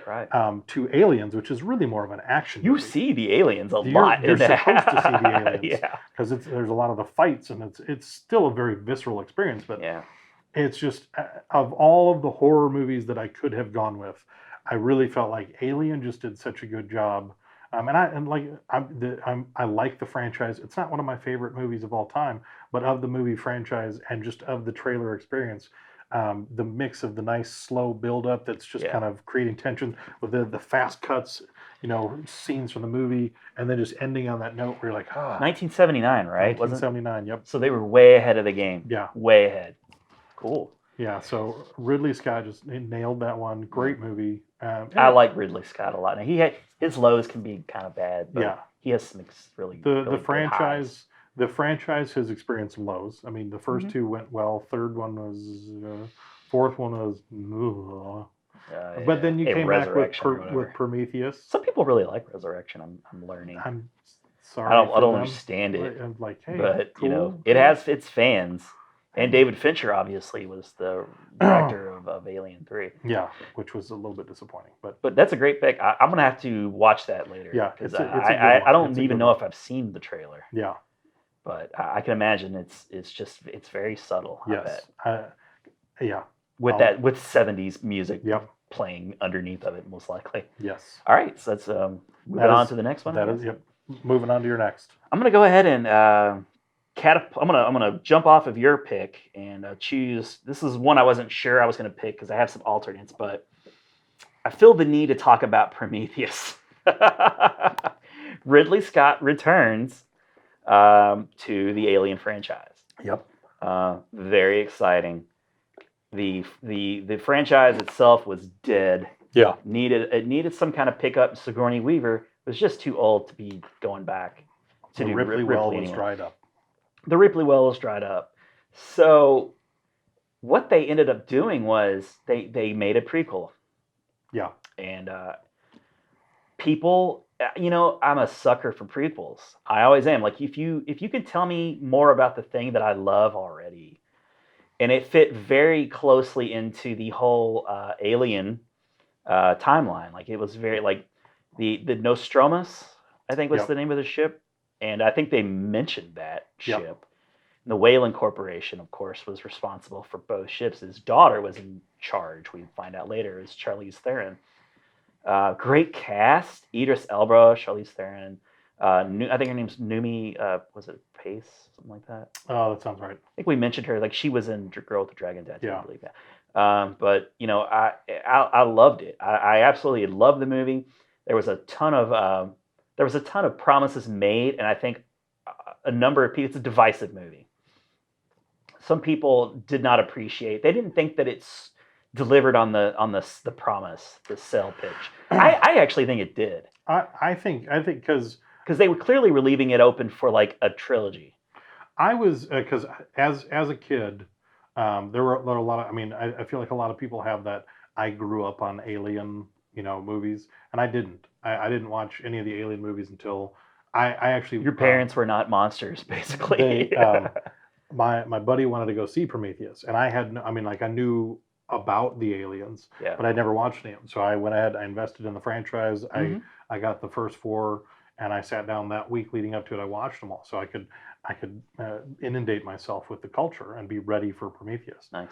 And so there was a ton of hype for this movie. It had a phenomenal trailer. And it's so tense. I think for me, because I didn't grow up with, I watched this when I was 12. I watched it when I was 15. I didn't have that connection. That pressure It was to like, be really good. it was just, okay, these, good movie, kind of okay movie, Yeah. really shitty movie. The third one it's fine on its own, but coming after the first two, it's just third not one was gonna satisfy. It was anyone. a weird, unnecessary hybrid of the first two movies, to where you tried to go back to the scary parts of the first one with the, we still need to see the alien a lot. So Yeah. I was like, it was kind of a weird mix. Like they were trying for something that shouldn't have been, and it just kind of went. With a third, like the twist at the end, I didn't really care for a whole bunch. I think that was all that land perfectly. But yeah, Prometheus, it was all about the engineers. The promise was, let's learn about the engineers, the race, the ancient race or civilization that may or may not have been responsible for creating human life. So it was an alien movie. We knew that it had undertones of alien lore, but I think it was perfectly sold as a what's life all about movie. Yeah. Like where did we come from? Like that kind of thing. Well, and it was nice too, because I think it felt like what it did is it kind of rebalanced everything to where they had you started with Alien, then you go to Aliens, and they did both of those well. But then from there, it felt like they really didn't know what to do with the property. Yeah. And coming back to kind of the basics was like, we don't need the whole movie to just be we're looking at aliens. Yeah. We've done that. Let's balance that out with the tension of these characters interacting, with the tension of bad things start happening. You got Michael Fassbender, It was great as David. phenomenal. Yeah. So creepy, so good. His character was a great device to keep you. Guy Ritchie it was as the old Wayland. I was so good just to. I mean, you never could. That's one of those, and that was one of the things that the original Alien, you could never get comfortable. You could never just kind of sit and be, and like you were always in this state of flux. And when they do that, I feel like that's how you really execute a movie well. I don't need to watch the Aliens the entire movie to enjoy it as an Aliens movie. I like the story, and I like the nods to the original. It's like, oh yeah. The score of the trailer though, just it gets so intense. Yeah. And the cutting of the scenes matches it. Like it really starts out so intriguing, but by the end you're just like gritting your teeth. Yeah. It's so tense. And I thought the trailer was great. I couldn't have been more psyched for that movie when it came out. And everything about the sequel to that just disappoints me. Yeah. But we'll talk about that maybe for another topic. All right, so yeah, Prometheus. Just since you'd mentioned Alien, we're just gonna 2 Ridley Scott Alien movies. Right in a row. Double shot of Ridley. Bam. In your face. All right, let's see here. Okay, so my number 4, 5, 4. Okay. I did not order mine in any way. I did. I can't. As help you it. do. I can't help it. They gotta be right. So this one, another one, unfortunately, I didn't see in theaters. Okay. But it's Sam Jackson's favorite movie. I don't know if that gives it away for you or not. But I read that at one point this was Samuel L. Jackson's favorite movie. This must be a pretty old movie. It's not, actually. Okay. It's from just a few years ago. Gotcha. It's an Indonesian film, the sequel to The Raid 2. Oh, okay. All right. Now, I haven't seen the trailer for this. I haven't actually seen The Raid 2 either. The Raid 2, I probably put that on my list. I will warn you, The Raid 2 is 3 hours. Wow. So it is. It just couldn't cut anything. You gotta sit down and bite off. I do not mind long movies at all. Iko Uwais, who he's got a new Netflix show, The Wu Assassin. Is that what that is? Iko Uwais. Oh, Yeah. okay. I like him. He's one of those guys like Donnie Yen that I have found like this next generation of martial arts guys that I just love watching. Happy that the tradition continues. Yes, and the Raid 2. I think this may have been the teaser trailer, the one that I'm referring to. Okay, all right. And those can be so good, satisfying. It's same kind of thing. You have this real slow backdrop of he's in a prison cell, and you kind of don't know what you find out why when you watch the movie. He's in a prison cell, and he's sitting there across from him is the outline of a person on his wall, and he goes over and he starts punching it. Oh, so he's just been hitting this. He's practicing his martial arts in his cell, and it balanced that out with quick cuts from different things in the movie, and it's it's this really intense back and forth as the clips speed up of different shots from the movie where he's fighting, or there's all kinds of intense. I mean, I think on the American side, the only thing I've seen that's been choreographed anywhere close to something in the Raid is the John Wick series. And I still feel like the Raid just wins out because it's so so intense. Yeah. It's so meaningful. It's not just like, you can't. It's the Raid's like the first movie that I can remember where like a hero is fighting off bad guys realistically. Yeah. Where you hit a guy, they don't just kind of come at you one at a time. No. And if they get hit and they're disoriented, they take a moment to kind of get back up. Like they don't just hit a villain and then they go flying and then they're just done with the fight. No, they come back. They keep I coming. love those. Got to punch and punch and punch and punch and punch to put these guys down. There was a great action sequence from the Netflix Daredevil that was similar to that. Yes, that was great. But yeah, sorry, go ahead. No, those I really appreciate. When you start, like, to watch it is visually so engaging and so enjoyable. Yeah. But then for me, I always like to take a step back and really kind of walk through like the process to map that whole thing out, the choreography, the practice. Like, it's just so amazing. And the physical harm they're doing to each other, they have to be hurting each other a little bit. It's so insane. And so this, because going from the Raid to the Raid 2, I felt like the fight sequences in the Raid were intense, but I feel like they definitely did step it up for the Raid 2. And because of that, the trailer for it was nice too, because you have the Raid, which kind of became this, this cult kind of favorite. Like it was a good word of mouth. Yeah, it was one of those, like, you hear about it from a buddy. You don't like, oh yeah, the Raid, let's go. There's not 500 copies of Blockbuster. Yeah, it wasn't like an existing like property of any kind. And it's nice that there hasn't been a U.S. version. It's just stood on its own. Mm-hmm. So yet. Maybe give them a few years. But yeah, the Raid 2, I think it's the teaser trailer. It's probably one of the best action trailers of any movie I've ever seen. I'll have to check that out. I highly recommend it, and I highly recommend the movie because it's 3 hours, but it's really good. It's well worth the time. And Sam Jackson loves it. That's cool. He's a badass motherfucker. He is. Of course he loves that. He is. So should I move on to my next? That is, I've teed you up for your number 3 pick. So my third trailer is there are 2 trailers for this, and I think they're both really good. But it was a Paul Verhoeven movie, and I loved RoboCop, and it felt like this movie was like had a RoboCop grit to it, and it's from 1998, and it's called Starship Troopers. Okay, I was hoping you weren't going Showgirls. Was that 98? I don't know. It might have been. No, you're right. No, I think that came out in like 96 or 97. Okay. Because it was also directed by Paul Verhoeven. It was. Woof, what happened there? But yeah, Starship Troopers was really cool. Like it had like a kind of a standard, gets you pumped up kind of movie. Like, oh yeah, we're going to war with space bugs. This is awesome. Oh hell yeah! It's got all those like touches from RoboCop. You could just sort of tell. I was intrigued by the cast. I was introduced to Denise Richards, who I was sort of fascinated with for a couple of years. Casper Van Dien. And he was. Might have been his earliest role. I don't know. He was also in the Headless Horseman movie. It was Sleepy Hollow. I think I remember him in that. He just kind of disappeared. I think he was in some of the sequels. And apparently, like, the sequels aren't bad. And it's supposed to be a really excellent book, which I never have actually gone back to read. But it's the second trailer that got me really pumped to see the movie. And it's that one that's, like, got the entire song number 2. The woohoo! That whole, like, it was all, like, the scenes cut shorter in length because that's a really short song. Really, it gets a little, but it's quick, and like the cutting of the movie and the action to the woo, it really got your adrenaline pumping. I like that, and I was pumped up for that movie already to begin with, but when I saw that, I was just like, I want to see this now.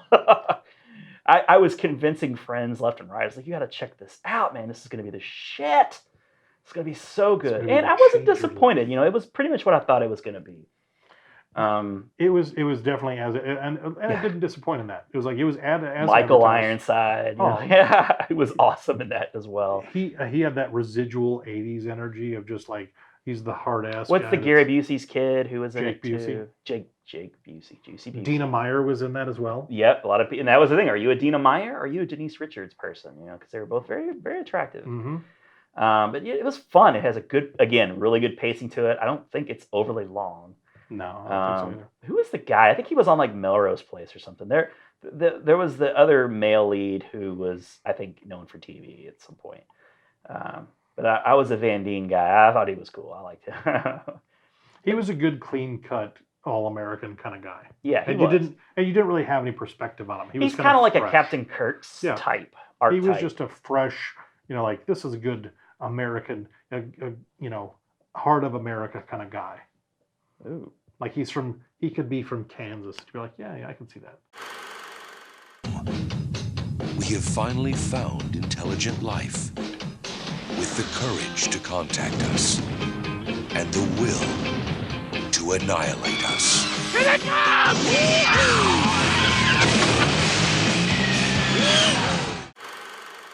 I like that song. So yeah, It is a great song. It's one of the great party rock. Just get you pumped up and Blur, go. man. I don't know. You just want to go like jump something in like a car. I don't know. Let's get it done, man. Let's just go jump some stuff. Let's do it. Let's just bash something in with a bat. I don't know. It's channeled wrong. Like I'm channeling that energy in bad ways. Why am I doing that? I'm what you call an ice cold can of whoop ass. That's a great movie, by the way. Love that movie. Probably gonna end up on my top 10 for the list. Oh, so good. Okay. So Yeah, right. song number 2 trailer for Starship Troopers. What's your next movie? My next movie was featured in the trivia section. It was one of the questions I asked. Because I was going back through it. I'm like, if I'm doing trailers, I gotta have one where there's with in a world or That guy, Don LaFontaine. Don LaFontaine. Thank you. Gotta have him somewhere. In a world, And so- and his wheelhouse was the 80s and 90s. Yes. And so with that, I went with Die Hard. Okay. Because I love Die Hard. Is this another one? I guess you'd probably never seen in theaters. I didn't you see in theaters, no. experience the trailer, but it so has. and for that reason, I don't even know if I've seen the trailer. It has because I noted it. It's the closing. I think it's the closing line of the trailer, but it's in the movie guy voice. It's just so great. He's an easy man to like and a hard man to kill. And you're like, oh, hell yeah, so good. Hell yeah. And you're like, the movie guy voice is, And it's the guy from Moonlighting. it is. It's like he was there. It's like, wait, where's Sybil Shepherd? The movie that made Bruce Willis a viable movie star. Yes. It's phenomenal. It hits on all the great action notes. It sets you up with that.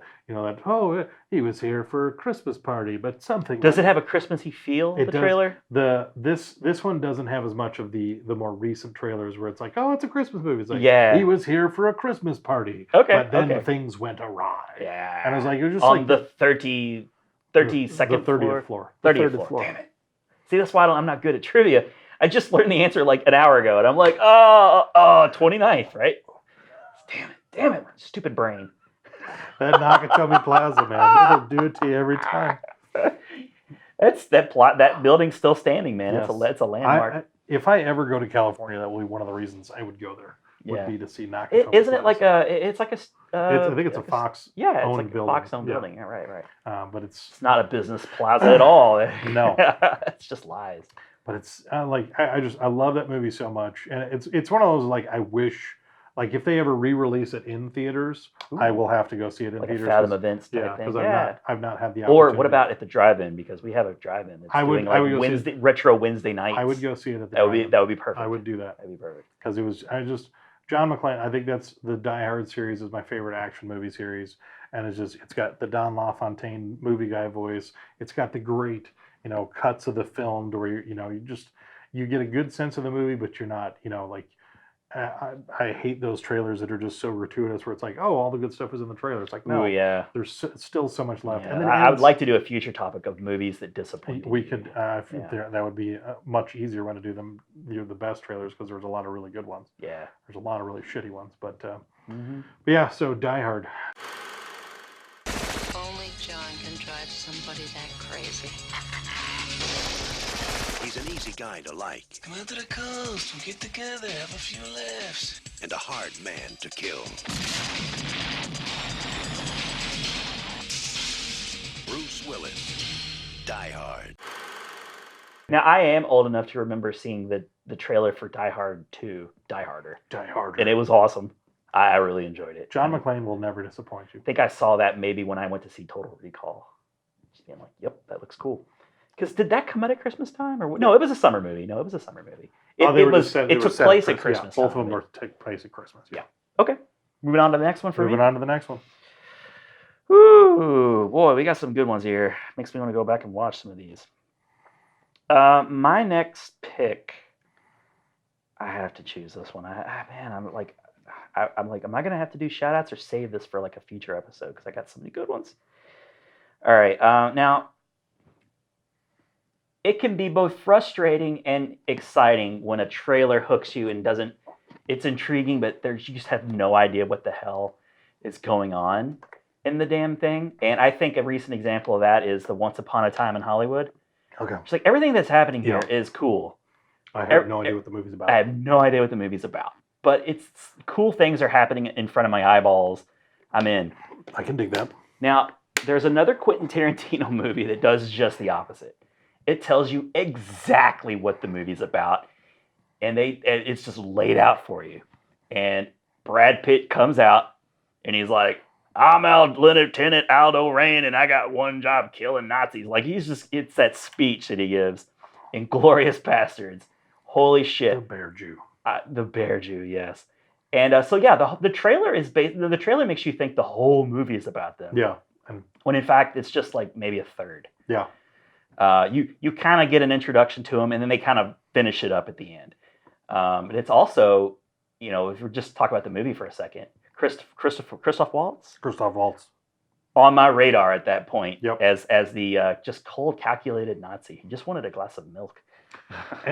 His character was so diabolical because he had this sense of real dedication to the Nazi cause. I'm just doing my job. Like, your introduction to him is like he's so dedicated, but then like by the climax of the film, you're like, this guy would sell his mom out. Yeah. He's just he's like, a company man. He was so upbeat and so happy about, like, I'll kill people, I'll sell people out, I'll trade, whatever it takes. I'll do whatever it takes, and I'll do it laughing. I was like, this guy is reckless.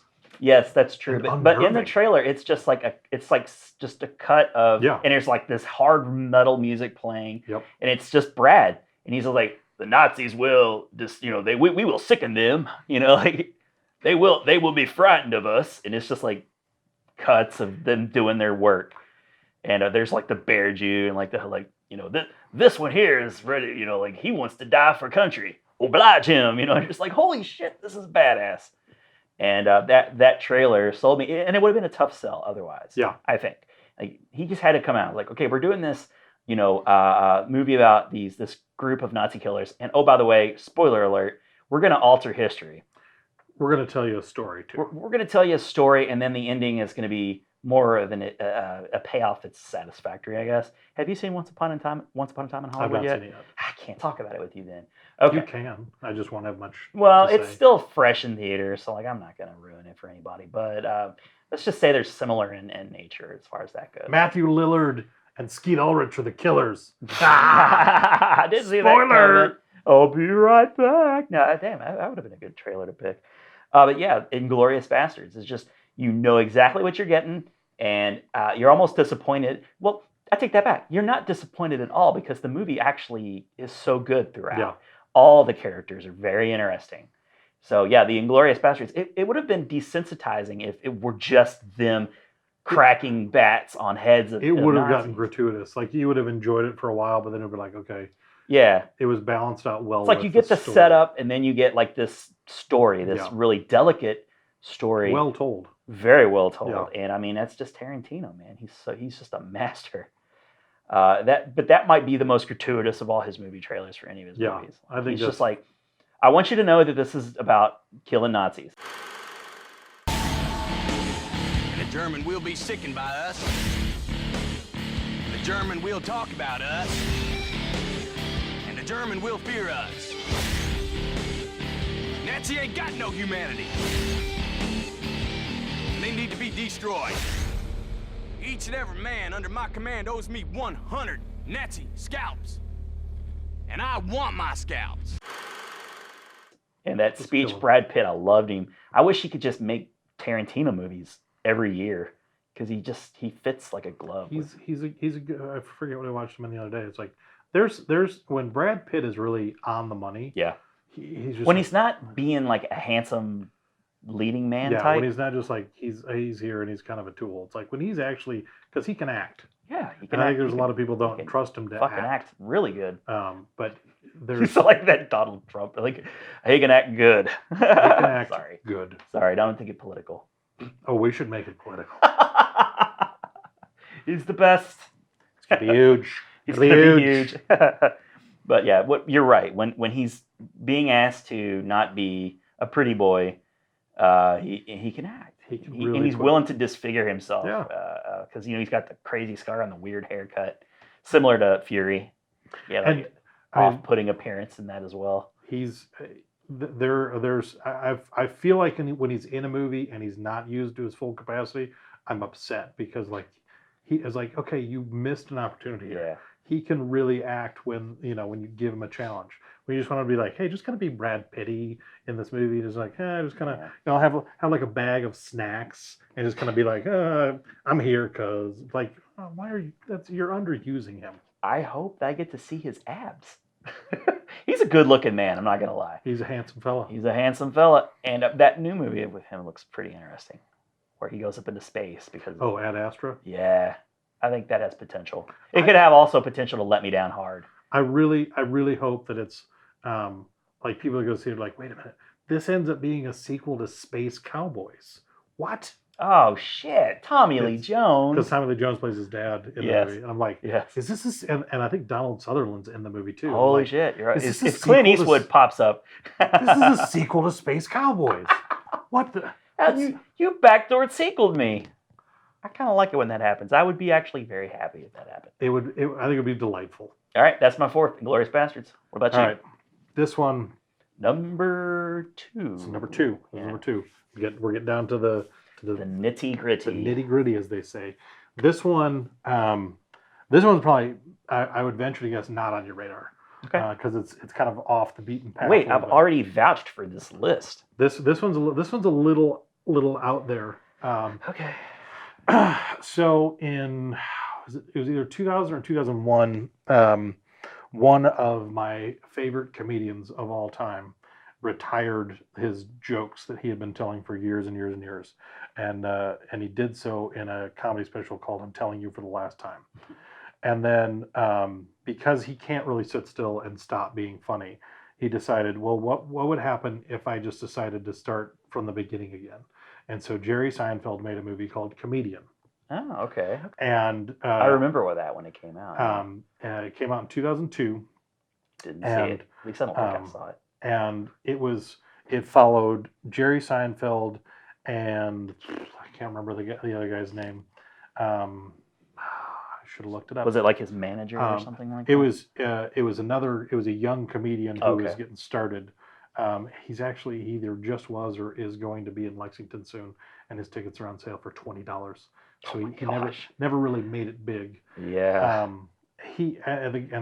So you're watching Jerry start over from scratch, bombing in nightclubs, hanging out with his comedian buddies, writing material, going through his process. You're watching this other guy try and build a comedy career at the same time. He's young, he's hungry.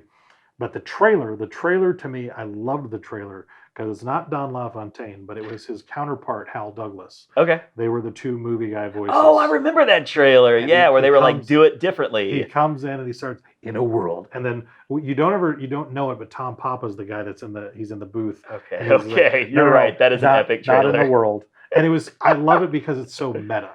Like it doesn't tell you anything about the movie other than the fact that it's about Jerry Seinfeld and it's called Comedian. Can I admit I have a confession to make? Yes. In our intro that we have, we're like in a world that's ripped from the Comedian, like because it was such a clean, It's like I could take that. And Yep. You're like, yeah, I'm using that. So yeah, that's actually part of the show. it's such a hilarious trailer, and I love as soon as I knew that the movie was being made, I was excited about it because I love Jerry Seinfeld. Oh yeah, that trailer was so good. But it's 'Cause like- he's like he never gets frustrated. He just He keeps he rolling just with keep- it. They're like, no, what is, on the outskirts of space. Like, we're not in space.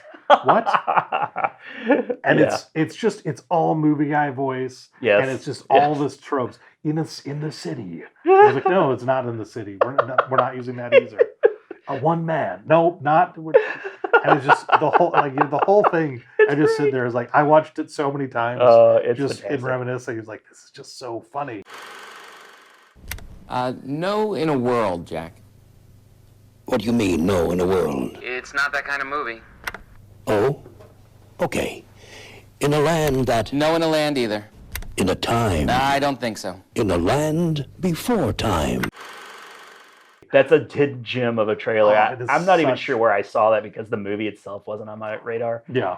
But I have since the movie, long after the movie came out, I've seen that and just like, wow, this is brilliant. I was like, this is so good. It's meta and it's hilarious. It hits on all the classic trailer tropes. And, It does. And it's Hal Douglas, the great voice. And it's just like, this is, in making this list, was like, this has to be in there somewhere. Oh, like, that's a good one. That's a good one. I watched the movie again probably within the last Movie few live months. up to the trailer at all? I enjoyed it because I watch a lot of comedy documentaries. Yeah. I don't know if it's everybody's cup of tea, but the movie's pretty entertaining. Cool. And it's Jerry Seinfeld. You can't go wrong with Jerry Seinfeld. No, you cannot. I'll never get tired of Jerry No. Seinfeld. Okay, so I guess now I have to pick my final one. This is it. I have to pick from This one of is these all last the ones money. that I've. You better not pick my number one, or otherwise I'm screwed because none of my other ones are as good as my number one. Okay, I'm gonna go with Interstellar. Huh? Interstellar. So this is post Inception. Yep. Post the Batman trilogy. So, I mean, Nolan. Thank you. Christopher Nolan was he couldn't do no wrong. And I love it. Interstellar, like it just doesn't show you a whole lot, but it tells you what you need to get excited. And the sound, the music in the trailer is just like builds once again. And Matthew McConaughey is just like at his best, I think, in this movie. That was really in his sweet spot when he had kind of made that resurgence back into popularity. Yeah. And at the end of this, I think he kind of dipped back down a little bit. But he wasn't being weird. No. You had to believe that he was actually a very intelligent man. And, the movie trailer tells you everything you need to know. It's not war that is, brings an end to humanity. It's that we're running low on food. Yep. And they have to. You get the sense there's a lot of desperation in the movie, and I really enjoy those types of science fiction where we have to habitate a new world and that's what the whole movie is about. And it tells you everything you need to know. Really good character actors in the movie. Jessica Chastain. You have Casey Affleck, who played the adult versions of what's her name? Because her name was like in the trailer too. You get a sense of it too, like what Murphy.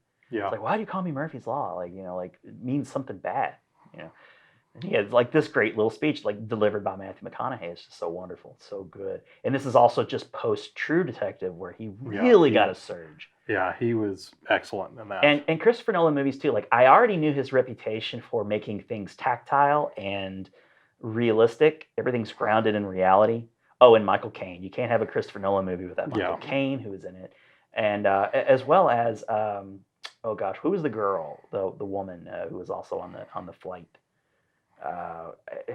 She's in a lot of stuff. She was also in Batman. She was Catwoman. Anne Hathaway. Thank you, Anne Hathaway. I feel like we're playing $25,000 Pyramid.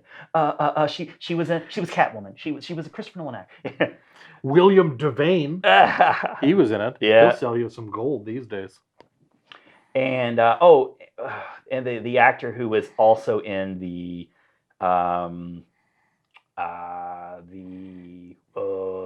my brain just broke. The Hunger Games, the Hunger Games movies. He played one of the main characters, and he was also, I think, in. Wes Bentley. I think he was in it. Yeah. Was he in Westworld? He was the one of the didn't- guys in Westworld. I never saw that. Oh, but he's He was awesome. he I was love in the him. first Hunger Games.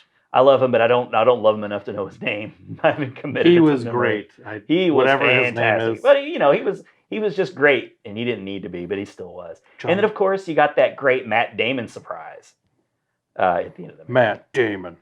Matt Damon. But yeah, Interstellar. There was in the trailer. There's this odd mixture of hope and despair, and hopelessness and like triumphant. Like you felt all these emotions in that trailer. So really well done. Awesome score, and I really enjoyed that movie. I can't stand the ending, but I really like the movie still. Topher Grace was in that. He was. Yeah, I don't apparently. remember that at all. It's been a few years since I've seen it, so I'm like, some of these names like, Oh, and our boy who was in Pet Sematary, just John Lithgow, was Yeah. also in it. Tons and tons of great actors. and Brooke Smith. She was in The Silence of the Lambs. As She was the girl down in the pit. the Puts- lotion girl. puts the lotion on its skin. I hope to God that's her credit title. Lotion girl. Heather, aka Lotion Girl. Lotion girl. But yeah, those are my 5 trailers, and I have some really good ones here that I just hate leaving off my list. But it's interesting because a lot of my movies are after the turn of the century. I don't have very many older movie trailers because I'm just of the opinion that once, I don't know if it was the popularity of CG, they were able to make trailers more intriguing, more enticing or something. Or it was just like a philosophy change in how trailers were made. But they really kicked into high gear in the early 2000s. There was a real shift because I feel like you started getting more stuff like you could get stuff in the trailer that might not be in the movie. So there was a little bit of misdirection, which I think people have used really well. The trailer just became so much more of an event, like. When trailers drop now, like they advertise, like, hey, yeah, they have pre-trailers for trailers Yeah, nowadays. it's like people will hype up a trailer, whereas before it was really just like, hey, we made a movie, it's coming out in a few months. Yeah, it was the Phantom Menace or whatever. Sorry if that's your number one. Damn it. Phantom Menace that kind No, of changed the landscape of trailers and how they were seen, because that was available on iTunes. Yep. And but people were buying tickets to movies rumored to have. I think Meet Joe Black was rumored to have the first theatrical trailer of that movie, and people would go see. It was like the number one movie. I hope I'm not getting that wrong, but it was a movie that probably wouldn't have been number one, even though it had Brad Pitt in it. But it certainly didn't hurt it. Made it the number one movie for that week. Claire Froilani, she would have benefited She's from enjoyable. I like her. Yep. But anyways, I just wanted to point that out, that like trailers have really evolved, and in my opinion, they've just gotten a way better. Now you had some really excellent point, but they're trailers I haven't seen, so I got to go back and watch these trailers. That's the beautiful thing too about DVDs and supplementary materials like that, is they'll include trailers. Oh yeah. Whereas in the pre-YouTube world, you just never got to see those. Nope. It was, if you didn't see it in theaters, especially like even when you buy the home video. Yeah, on VHS would include some. It might have trailers, one too. or two. Yeah. But it's like, I mean, when you go, because that's one of the things I love about Escape. You go see a movie at Escape, they never go over 10 minutes on trailers, ever. I don't know if it's just like, oh, we're only going to do 10 minutes. But like, you go see a movie just about any other theater, you could sit through 20 to 25 minutes of trailers. I've honest to God turned to somebody that I've gone to movies. It's like, what the fuck are we here to see? Yeah. I don't even know. I don't even lose, like, remember what we're here to see. I'm here to see a movie, but I don't. But trailers were always exciting because you had to get to the theater in time before the trailers Yep. started. And then you started getting that era where they would start putting goddamn commercials before trailers. But I guess that bought you a little bit extra time before the trailers. And now they have Maria Menounos with Nuvi. Yeah, now it's entertainment TV. I don't and need to be stuff. entertained for 30 minutes before the 30 minutes of trailers. It's an before the movie. abomination. They shouldn't do that. Bring back the word guess. I can't sit here for 20 minutes without being that level of entertained. Yeah, I can should play be on on my phone medicine. for a few minutes. Just let the damn Wheel of Fortune style puzzle thing rotate. Give me advertisements for local chiropractors. Just let that scroll. One of the theaters that's not a major chain, that's near me where I live, that's what they have. a ton of those types of like Yep. chiropractors for the county that you were seeing the movie in. Exactly. It's county based. This is great. Adam, hit me up with your final. All right, number so one. my last one. This one takes me back to when I was a kid, because it was Always trying to go back there. It was such a momentous thing, and it translates in so many ways to me now. Okay. It was the 1990 holiday classic, Home Alone. Okay, that was a great trailer. And because it was like, as a kid, it was like the first. I mean, it was not Macaulay Culkin's first movie. It was just the house, right? But it was they had the actual trailer had a bunch of cutscenes from the movie. Okay. I think it may have had. I don't remember if it had the. I watched it just. I think it was yesterday, or the day before. But now I can't remember if it had some of the movie guy voice, or if it just. It may have had some of the movie guy voice. But it was just like, I remember being in theaters, seeing it. I was just like, this whole movie is like, this movie is like the. I need to see this. It was a movie. phenomenon, that Oh, movie. it was like, because we went and saw it. Like, when I was a kid, we would go to the movies somewhat regularly. It might have been the highest grossing movie that year. I feel like it very easily. And we went to see it twice. I think I did too. Yeah. And that Couldn't was, wait for the sequel. That was not something that we did. Like, because I remember the second time we went to see it, we went to go see it at the mall in Austin, Minnesota, because that was one of the 2 theaters we had. Minnesota? In town. Minnesota, don't you know? You betcha. But it was funny because the malfunction. You could do that because you were from. You I'm lived from in there. Minnesota. I Yeah. live there. You betcha. And the second time we went to go see it, there was a malfunction. My aunt and uncle were in town. We were taking my aunt and uncle to see it. And it was always like, when I think back to it now, I was like, my aunt and uncle, they didn't have any kids. It was just like, hey, we're going to take you to see Home Alone. It's like, why would they have wanted to see Home Alone? Because it's a I was great like, all damn right, movie, we're, man. We're going to see, and I was like, I didn't care, because like, I Yeah. want to see Home Alone again. It's a This is great movie. Get out and see a movie. We As watched- a kid, that's stuff dreams are made of right there. We watch Home Alone probably 5 or 6 times a month at my house, at least. It's such a good movie, it's- and it holds up It so does. well. I mean, at this point, I don't Something watch about the the movie. old town, like the feeling of the town is timeless. Everything about it, because it was directed by Chris Columbus. It was Yeah. written by John Hughes. You know, you've got some great people handling it. You know, you've got such a huge cast. Fun of cameo from John Candy. John Candy. The Kenosha Kickers. Oh, everything about it. You're just like, from start to finish, it's just a fun movie. It's fun, like, it takes you back. I mean, it was 1990. I was 7, so I was right around the same age as Kevin. Oh, it's Kevin. Yeah, totally. So, wow, that's great for you. Yeah. Right around the same age. You're like, this is my life. Yeah, it's like, this Just is leave me at home, Mom and fantastic. Dad. This could happen to me. So and just as of recent, What did you think in Detective Pikachu when they had that like scene? that Was that not great from the was old pretty- movie that oh, Kevin's it was- watching? Like, the keep the change, you filthy animal. Angels with Filthy Souls, and the sequel that was featured in Home Alone 2, Angels with Even Filthier Souls, Oh, beautiful. which was just great. But like Little touches. everything about that movie just resonated so well. My kids love it, and I love that they love it. So and it was It just does not need to be remade. no, they're They're going redoing to, it with but Netflix, but it doesn't need to happen. There's 5 Home Alone movies currently in existence, anyways. I think 5 or 6. I didn't know anything beyond 3. So Yeah, I know Alex as soon as they Lynn was in the had to third get a one. different kid because Yeah. Macaulay Culkin was starting to look like a Yeah, it was hobo. It was going to be one of those things like, why are we concerned that a 16-year-old kid is home by himself? I was like, Yeah. he should be His fine. cuteness went Yeah, off like the Price is Right. Oh, yes, it dropped off very much like that, Oh. unfortunately. One of my favorite jokes was David Spade in a minute or whatever that segment was called. And he's like, yeah, Macaulay Culkin, you're cute. You're hot right now. But I just want you to know something. When I was 8 years old, I looked just like you. And they would put like this picture of an 8-year-old David Spade and he looked like Macaulay Culkin. That is fantastic. Great joke. Great That joke. is fantastic. Yeah, but the trailer that I personally remember, it was just like zoomed in or something, and it was like the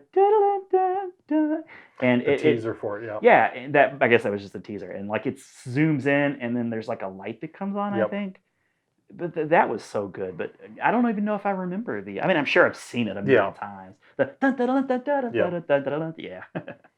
It walked you through the basic premise of the movie. Uh-huh. It was the whole thing from start to finish was just When I was Catherine rewatching, O'Hara. it's like, oh, it takes me back to sitting in the movie theaters in Austin, Minnesota. It's like, oh, Home Alone. I had a crush on Catherine O'Hara after that movie. I don't know why. She's phenomenal. I was well old enough to have crushes on very sexy younger women, but I liked her. Catherine O'Hara. Yeah, just a little tidbit for you guys. Ron had a crush on Catherine O'Hara when There he you was go. younger. Note that one. Just that character though, not like necessarily Catherine O'Hara. Like Yeah. I just wanted her. She seemed like a Kate very McAllister? sensible. She probably wore very sensible shoes. I believe so. I feel like she, as many mannequins as they have in their house, she had to have been some kind of fashion. Oh yeah, because there were a lot of that mannequins. deepens my intrigue even There's more. a lot of mannequins in I that. gotta go back and watch that movie for like little clues about her backstory. There's the John Hurd was the dad. Yes. What was it? John Hurd? Yes. Yeah. Okay. And not quite sure what he did to make enough money to take all those people to France Yeah. for Christmas. I don't know. I think maybe that Catherine O'Hara's character was the breadwinner in that. Not sure what they were Family. doing. She had a lot of mannequins. I mean, you're either a psychopath or someone in fashion. You don't own that many mannequins. No. It's one or the other, man. And A lot of skeletons hiding in that basement with the boiler. a surprising number of plants in the house, both trees and poinsettias.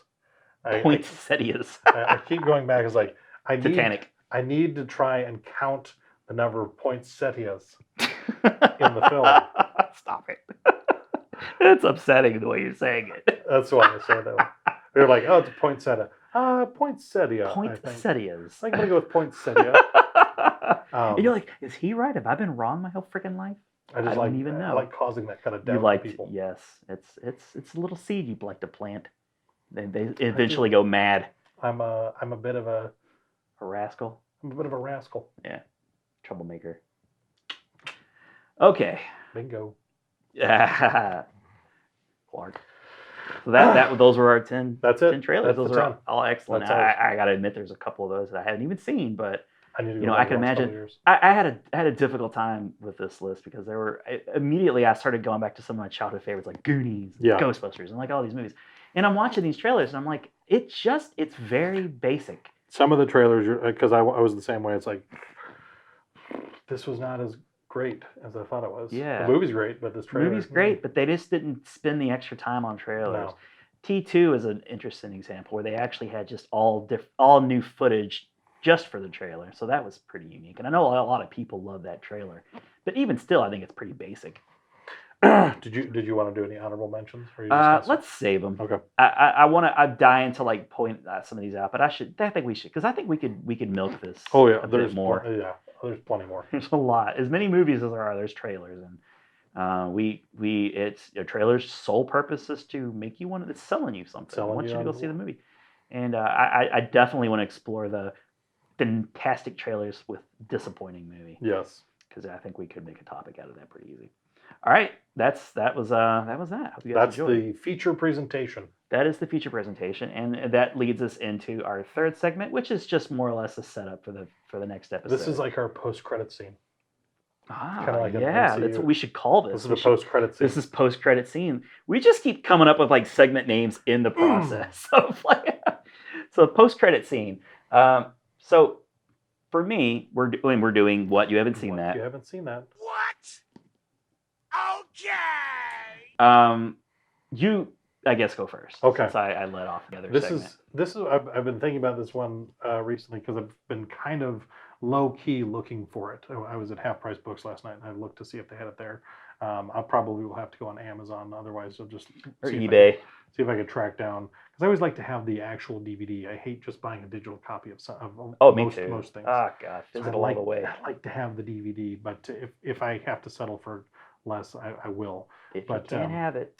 I don't know. I don't remember exactly how it came. I was watching the Philadelphia Story a few weeks ago, which was a 1939 movie. I was thinking Philadelphia Experiment there for a second. It was a Jimmy Stewart, Cary Grant. I love Jimmy Stewart. I love Cary Grant too. But Jimmy Stewart did a number of Western movies that I've never seen. So I want to watch The Man Who Shot Liberty Valance. It's one of his old Westerns. So Jimmy Stewart, The Man Who Shot Liberty Valance. That is what I will be watching. Okay. Hopefully I can track that down somewhere. sure you can find it somewhere. I'll find it somewhere. Yeah. I'll sniff that one out. I'm sure you will. Once you get on the scent, you could just sniff, Glue. Why can't? You could just sniff your copy of It's a Wonderful Life, and it'll lead you Frank straight Capra. to it. With that, it's a rear window. Yeah. Oh, yeah. Yeah, that's a pleasurable sensation. Excellent. Well done.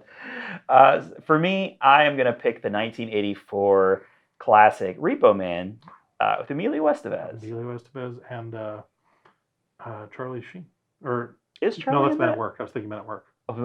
Wow, those are different movies. Yeah. Yeah. But I enjoy Men at Work. in my head. Was Keith David in that too? Was he the? I feel like he was. Maybe not. I don't know. He's one of those 80s guys. Yeah. Could have been in there. Totally. But yeah, Repo Man, very different movie. So different. So different. I haven't even seen the movie, and I know that. So different. But yeah, so many people's who I respect, both actors, writers, comedians, whatever. People always cite this movie as just being so influential. It's been a Such while since I watched that. revolutionary movie, and I always enjoy me some Emilio Estevez. And Coach this is like Bombay. his big, it's Coach Bombay. You damn right. No Flying V though, as far as I know. But yes, all I know about the movie is that he is a repo man. He is a Repo Man. And that it's like a very punk rock type Yeah. movie. And I can't believe I haven't seen it. And I'm gonna finally go ahead and sit down and watch this movie. Much better than the Jude Law, Forrest Whitaker Repo Man. I haven't seen that one either. Yeah. But I had a You're sense not that missing much on that. yeah, I had a sense like You're okay there. I do like Forrest Whitaker, but I'm Ghost Jude Dog. Law. Yeah, Ghost Dog, baby.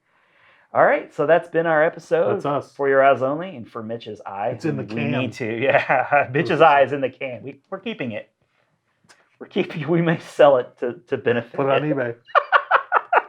Maybe we'll get a trade for that Jimmy Stewart movie. Hey, fair trade. Fair We trade. got this guy's eyeball. Uh-huh. Who we have no A idea. human eyeball for this copy of Seems movie on pretty fair to me. Now, what do you say? Mhm. Okay. All right, just give me. I'll pay $10. Fine. All right, fine. I'll cover shipping. But yeah, hey, look, we just came at just over 2 hours. That's pretty good for Hey, us. look at that. Woohoo! We're pretty succinct. We're more succinct than we normally are. But we just cheated you guys out of like maybe an extra hour of show. But yeah, to recap, I love the new segment. We're definitely gonna have to revisit that. A lot of fun, and I think that'll be fun for the listeners to shout out in their cars or at work, or Random while the strangers baby on is the taking a street. nap, you just shout out. Just shout things. It's two guys, a girl, and a pizza place, you moron. Not a pizza. Damn it. What the hell? It was Richard Ruglio. Rococo. Rocky Rococo.